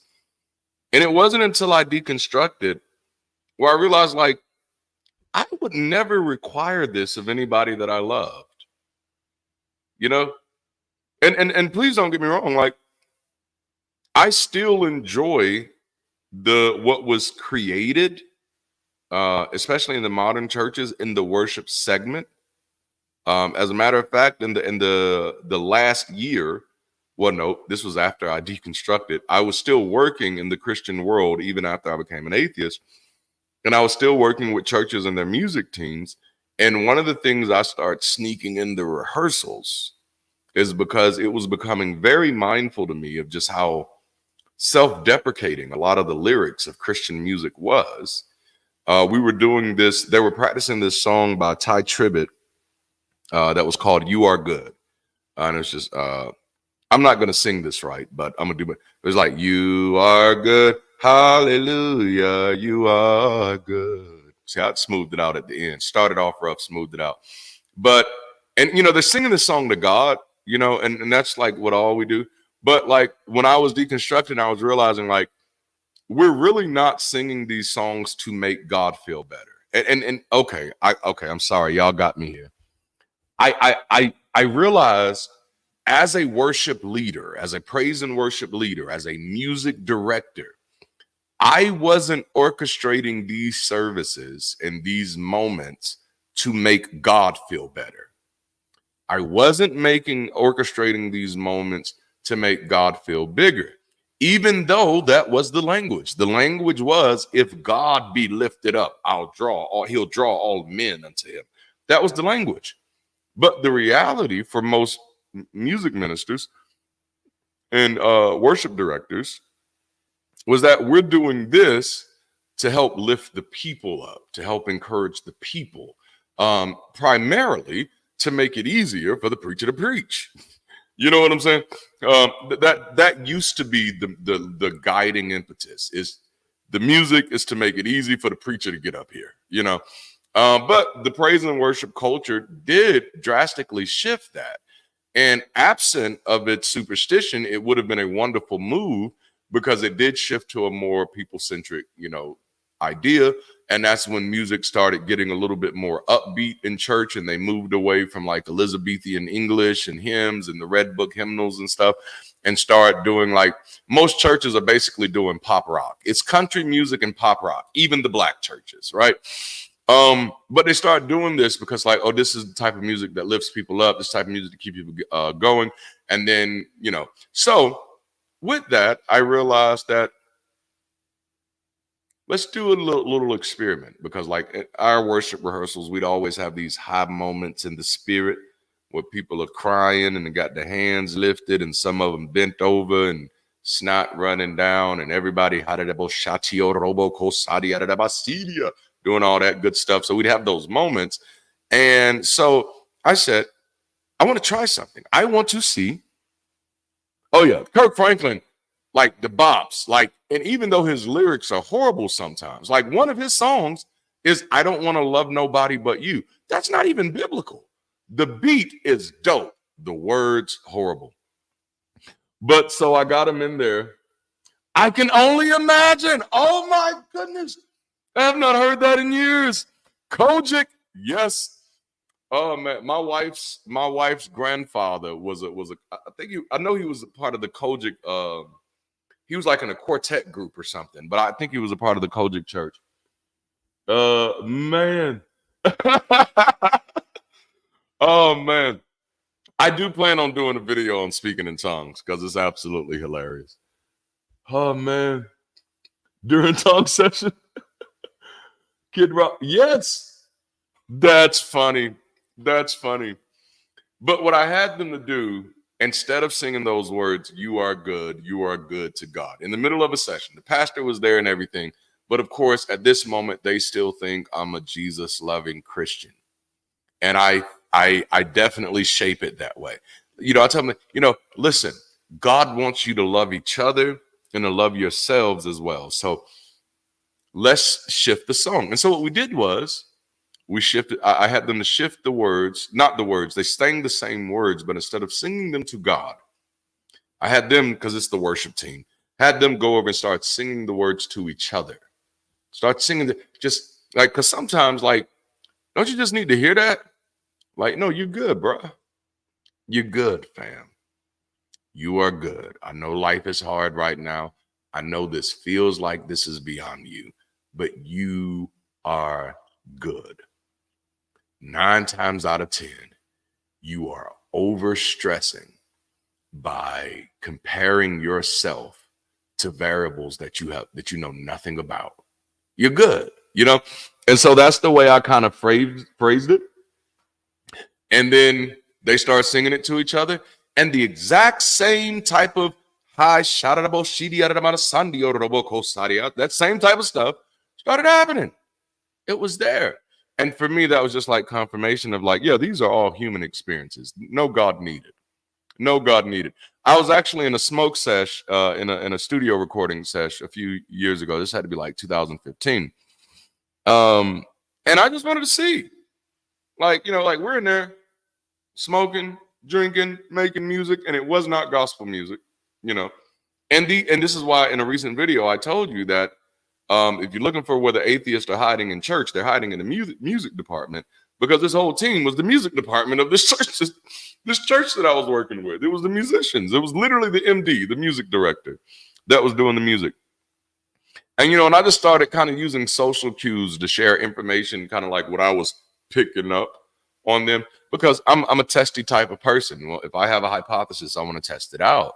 And I wanted to see, like, if I just use natural means to share some things with them about what I think may be happening in their life, would they respond in the same way that they respond in church? Or because I'm not using a supernatural mean, because I'm not appealing to a supernatural method, would the outcome somehow deviate? Would it be different? Nope, outcome was exactly the same. The year before, I completely deconverted. I had to preach at my mentor's church. So I ran that experiment again. I wanted to see if I smoke a blunt before I go to this service, will it negatively impact the service? Will God not honor my preaching and the anointing not show up and all that good stuff? You know what I'm saying? And surely enough, I get there. I'm smoking my blunt on the way up there. I'm damn near I'm pretty good and toasted by the time I get there. And I preached my ass off, and it was actually one of the best sermons I'd ever preached at the church. I mean, people were falling out and everything. And I remember on driving back home, I was just like, man, so this really is just me. I mean, and not to sound like a narcissist, but you have to understand the pressure that a pastor goes through. It is different from an actor. It is different from a dancer. It is different from a singer, and it's different from a comedian, because all of those performers know that they're the ones making this happen. They know the ones that they're the ones orchestrating this and conducting this and feeding off of the flow of the folk. You know what I'm saying? Oh, I like that. Feeding off the flow of the folk. But as a pastor, you have to develop like this double consciousness where the only thing you did was show up. God is doing the rest, And so for me, like for years, I didn't know I was good as I was. I didn't. Man. Yeah, it's like, yeah, this is something, no God necessary. This is literally just me. Like if I can come up here just like fully high, like, come on, man. and yet anticlimactic. Absolutely. Yes. Preaching from on high. I love that. I love that. Teacher being the source of their knowledge. That's right. Now, I can have a whole conversation about the greatness of not only Egypt, but Ethiopia. You know, both Kemet and Cush. There's man, what but that's one of the reasons why I want us to get as far away from these religious ideologies as possible so that we can actually get a healthier view of our world and the history that has shaped it. Because man, there's been so many biases and what is it, xenophobia and all different types of things that have just ran rampant. And it's truly, blinded us to the beauty of history and the beauty of our own development. And that's a tricky thing to deal with as well.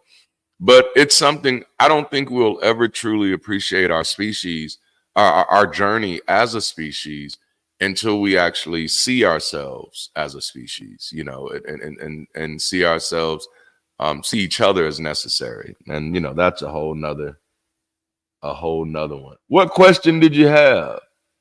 Psychedelic breakthrough before makes you realize where religious experiences have a there. I wouldn't say I've had a psychedelic breakthrough. I've had all of my breakthroughs have come from critical thinking so far. But I've had some psychedelics. I've been highly unimpressed so far. But again, I come from a long line of foolery, so maybe I just have a high system of tolerance. Maybe I need the good stuff. I don't know. Yeah, yeah, nah, yeah. Nothing psychedelic. I haven't had any psychedelic breakthroughs. I've had psychedelics before, but just there was nothing there for me. Now I haven't just say, oh, I'm not going to test anything else. No, I'll test it all. Send it my way. Well, see, I think, and that might be the way. That might be the reason that that psychedelics don't give me the impact that it has for other people. Because growing up as a bastard in Alabama, ego dissolution was already a thing. I've been doing that since I was 7. So, and that very well could be. Disattachment is fairly easy for me. It's a great way to investigate yourself. It's something I work with my mentees, is teaching them how to detach. No, you could guess that, but you wouldn't have enough information to guess that, so you'd be wrong. Yeah. But yeah, people guess things like that all the time. I would always, with anything, when people suggest anything or suggest that, oh, you didn't do it right, I always talk about the utility of the outcomes, because otherwise you run the risk of just sounding just like the Christians. Oh, I had this mind-blowing experience. Okay, well, how did this mind-blowing experience actually change your life? And if it didn't, I'm not really interested. And so you could do the kindergarten playground thing. Oh, well, you just didn't do it right all day long. That's not really going to move me. If anything, it's just going to make me look at you with the side eye. And I don't know if you've noticed, but if you go through my channel and my comments, I don't like childish people, man. My responses are going to rub you the wrong way. Right? We all do it together. There we go. But no, I absolutely know people who have had psychedelic experiences, who have had intense psychedelic experiences. I absolutely know people who've been in the same room taking the exact same things and had zero experience. So I don't like that language of you're doing it wrong. That sounds like superstition. So stuff like that you got to be careful with. But yeah, I'm not against psychedelics for sure. I think people should explore all the ways that they want to. Merge to form a super ego. I like my antidepressants. Exactly. And I think that's something that it's definitely, even in the secular community, I think people still have a hard time wrestling with. And that is, like, we are individuals. Like, a great example that I like to give people is, I cannot eat onions. I will not die if I eat them, but they will not go down. They're not going down. I have a medical aversion to certain food groups, right? Which means this doesn't work for me. Doesn't work on me. That's no different than psychedelics. That's no different than alcohol. That's no different than tobacco. That's no different than cannabis. Hell, that's no different than fried chicken. Some people eat fried chicken and they don't get the experience that I get when I eat fried chicken, you know? Right. Like, no, it's like, I don't like it. Like, no, I don't cook it right. What?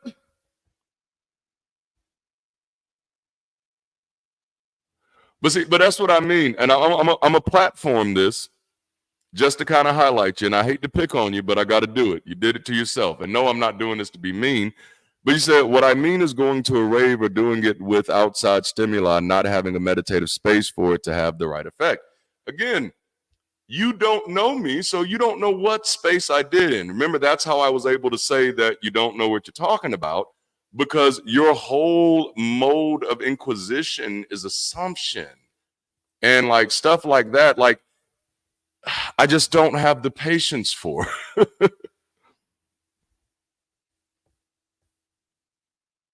Aaron was supposed to be Moses' brother by blood. So he is supposed to be Jochebed's daughter. Not daughter, but Jochebed's son.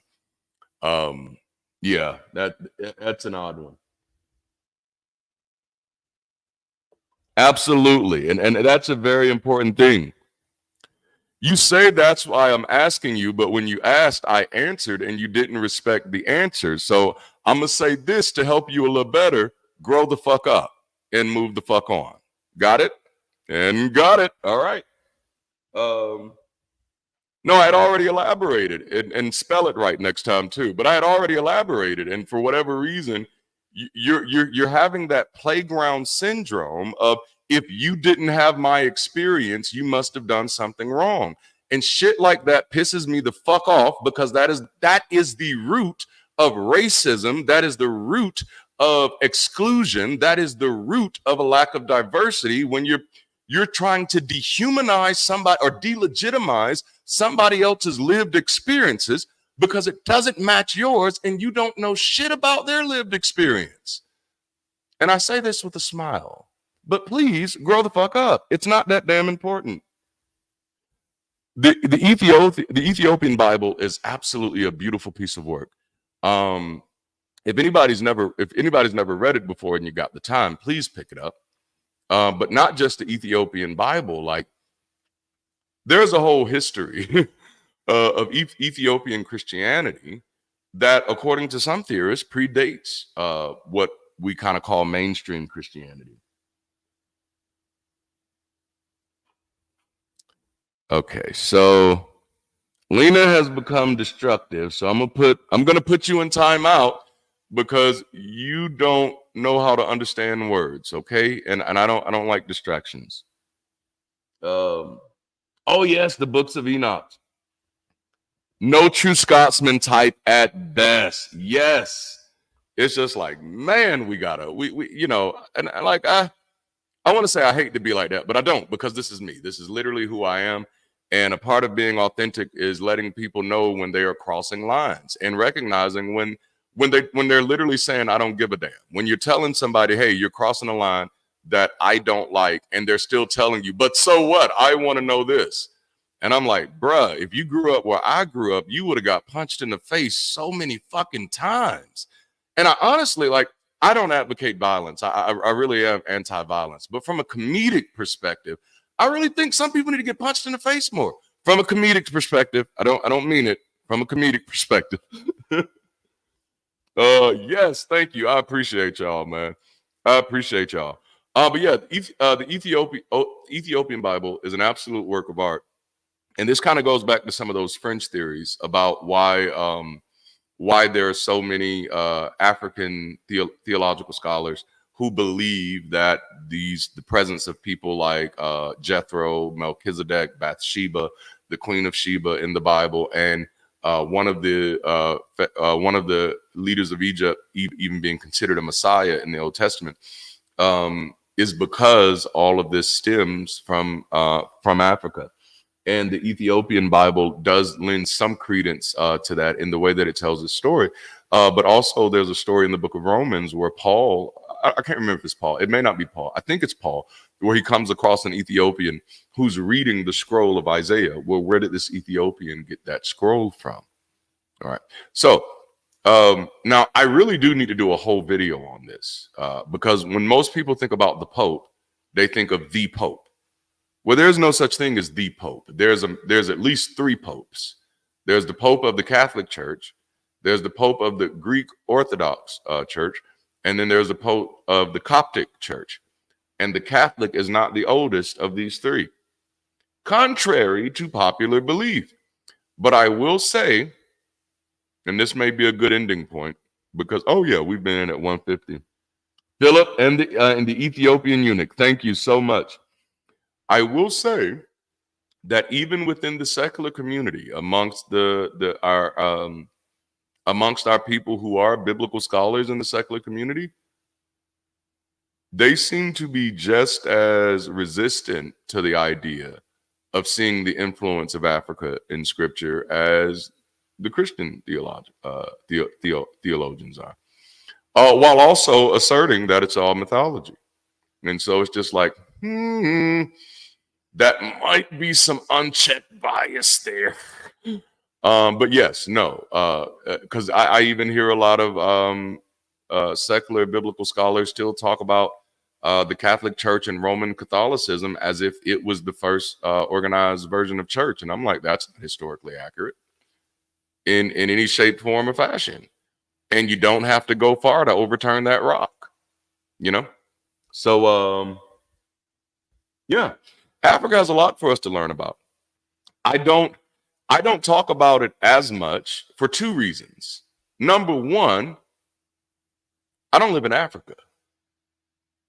And just as a person who tries to live as intellectually honest as possible, I'd prefer for the people who are closer to that topic and are closer to the reality of the topic to speak to it. Now, I'll definitely share my thoughts on it, but I'd much rather promote some of our African brothers and sisters who are doing the work in the field to speak to it, because anything that I'm going to say is going to be something that I read from somebody who read it from somebody who read it from somebody who read it from somebody.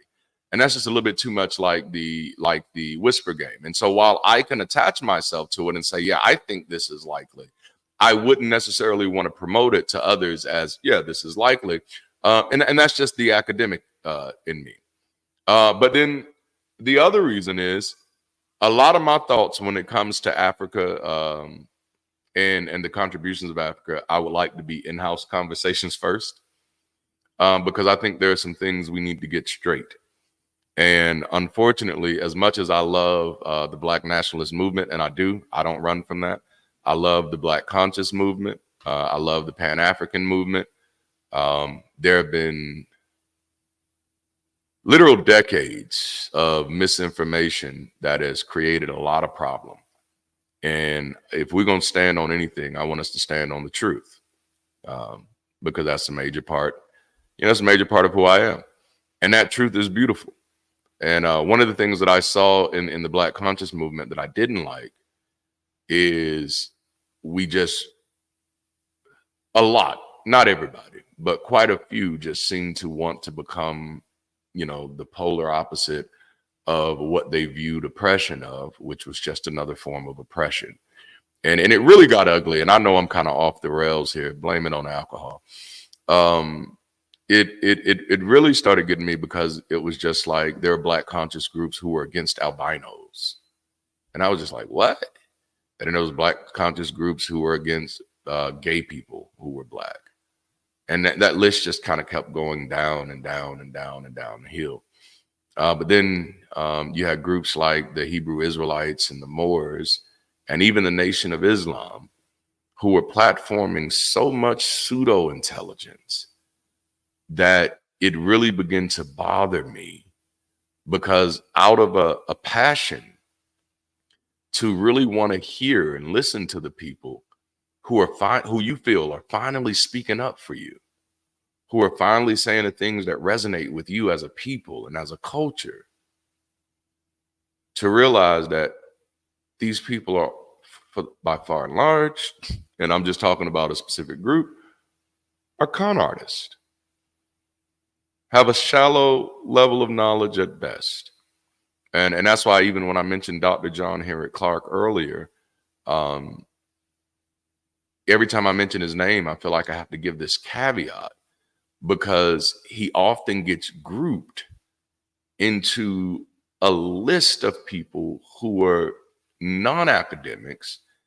And so then when we're trying to have serious conversations and you mention Dr. Clarke, people say, oh no, he's just like such and such, which is a non-academic approach in the first place. You know what I'm saying?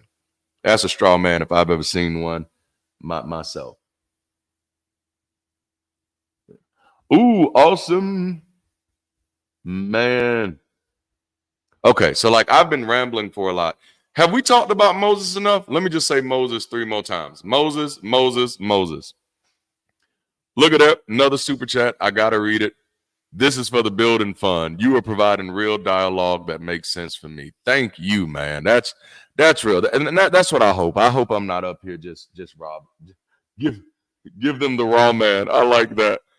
I hope I'm not up here just rambling. And of course, next week we'll be back with Jason from Dragons and Genesis, and so we'll pick back up in the book of Exodus.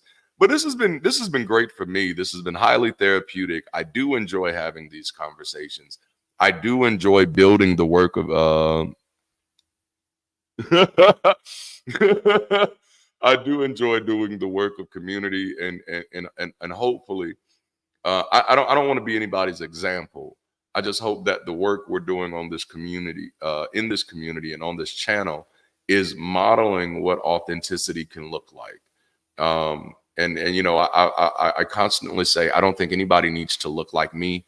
I don't think anybody needs to think like me or come to my conclusions.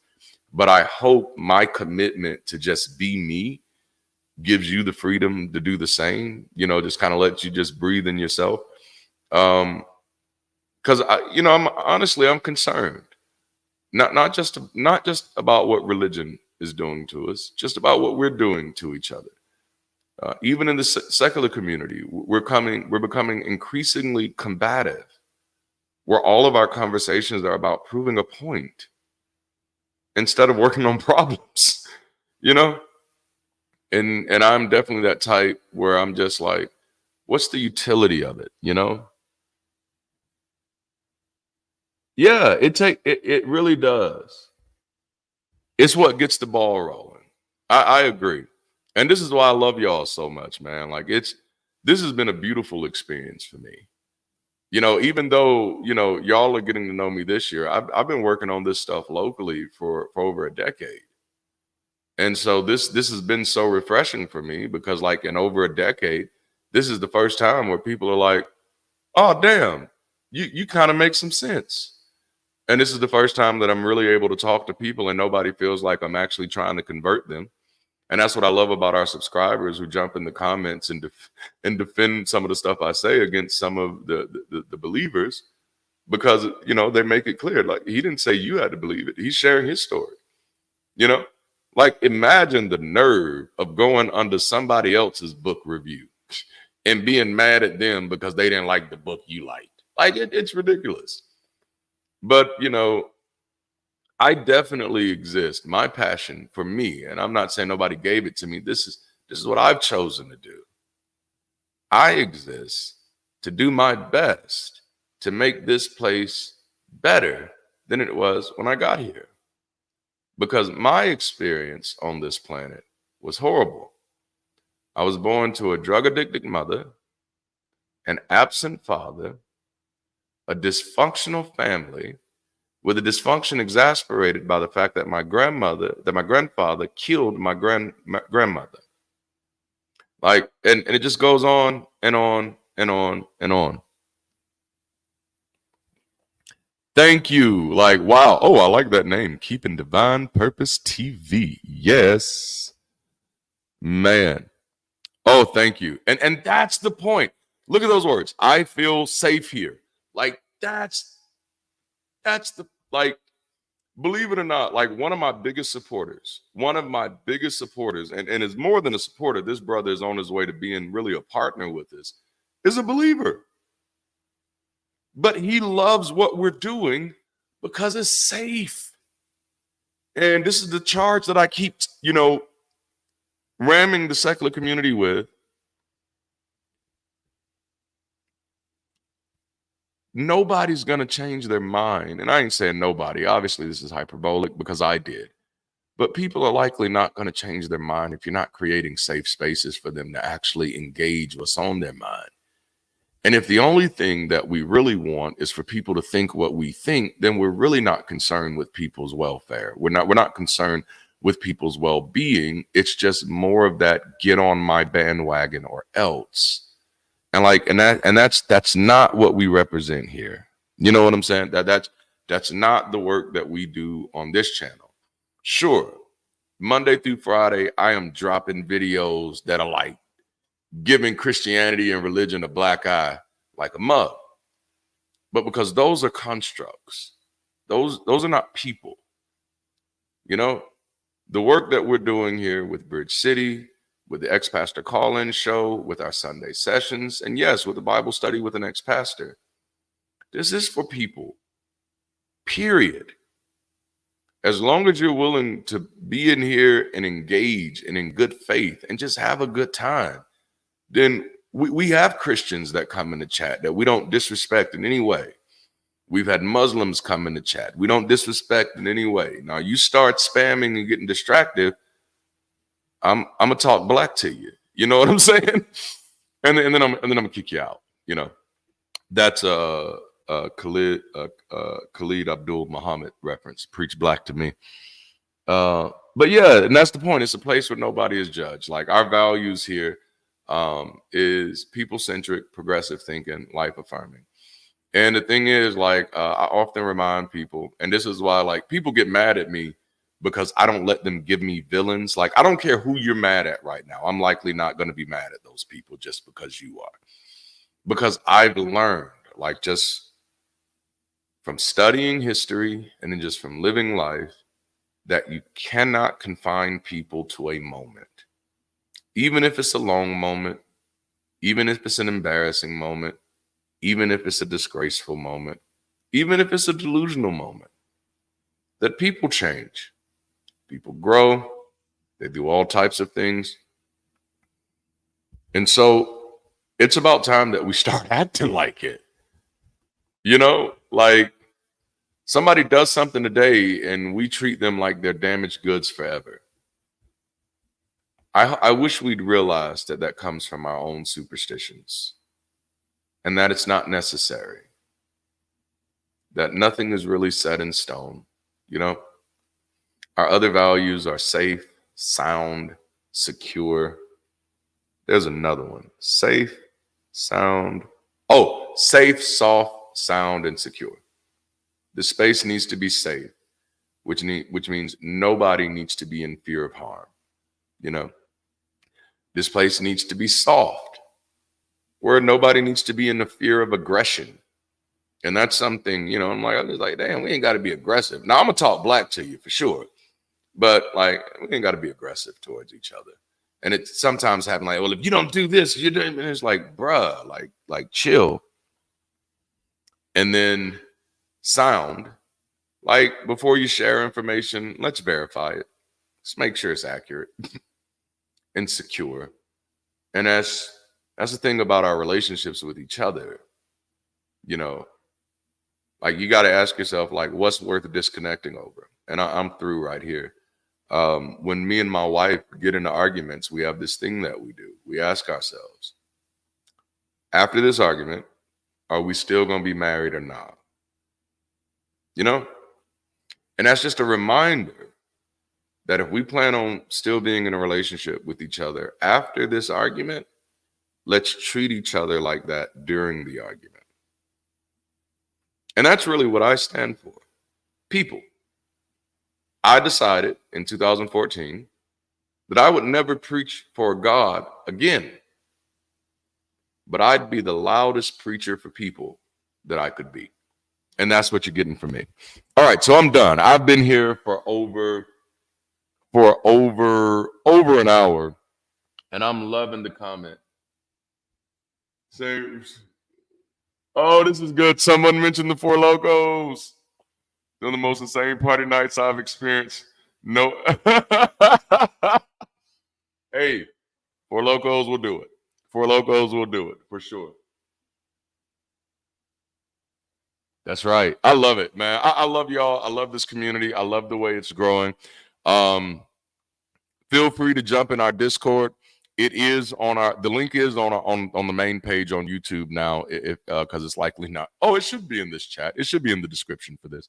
But yeah, feel free to join us in our Discord community. It is growing, and we're breaking off into different groups. We got some groups for Pride community, groups for Black folk who want to have some in-house conversations. I know somebody's been itching to talk about this P. Diddy situation, and so that conversation is likely going to get sparked off. And then we got groups for individuals who identify as neurodiverse.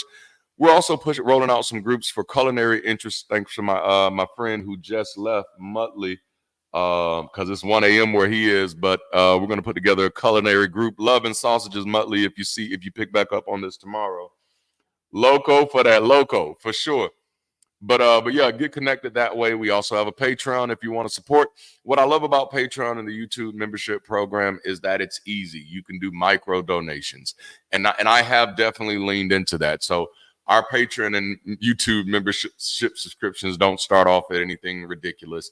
It doesn't start off at $250. It starts at $25. I'm just playing. It doesn't start at $25. All of our programs start like at $199, and they do build up. So you can do whatever you want to do, whatever makes sense for you. But I am done, and I'm sure my wife is ready for me to get out of the studio and figure out what we're going to eat tonight. But if you haven't already, make sure to like this video, subscribe to the channel, hit that alert notification bell. What's some other things you can do? Consider joining this community. I've already talked about Discord.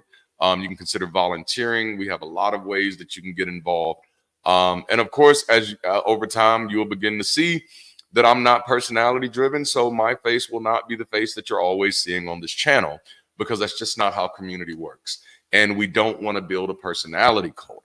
We want to build a safe place where we learn how to learn from each other, and also how we learn how to value and platform each other's experience. And that's what we're going to be doing a lot of on this in this community and on this channel. And so there are a myriad of ways that you can get involved with that.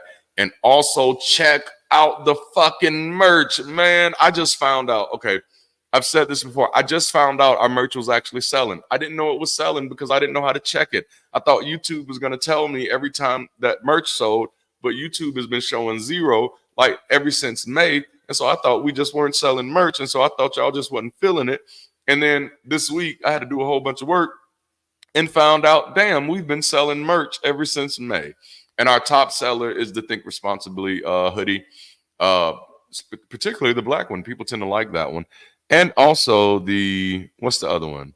Oh, Poor Fella is rising, because we have a new hoodie, the Poor Fella, and the Jack Out the Box. I didn't realize people were going to like that one as much as they did, but they do. So check out that merch. And of course, all of y'all that are leaving, please feel free, man. I hope y'all have a wonderful evening. I love you all. Last thing, the last weekend of September, I'm going to be in Charlottesville, Virginia. So if any of you are close to that area, please feel free to let me know, because I'll be there with recovering from religion. And I will be sharing a little bit more details on that in this upcoming Sunday session, because that's going to impact our FAQ Sunday a little bit. But it's all good news. All right. So I think I've said everything that I needed to say. I love y'all so much, man. Y'all keep doing the damn thing. Keep rising. Stay progressive. Be the bridge. And if you can, stay motherfucking beautiful. I'll holler at you later.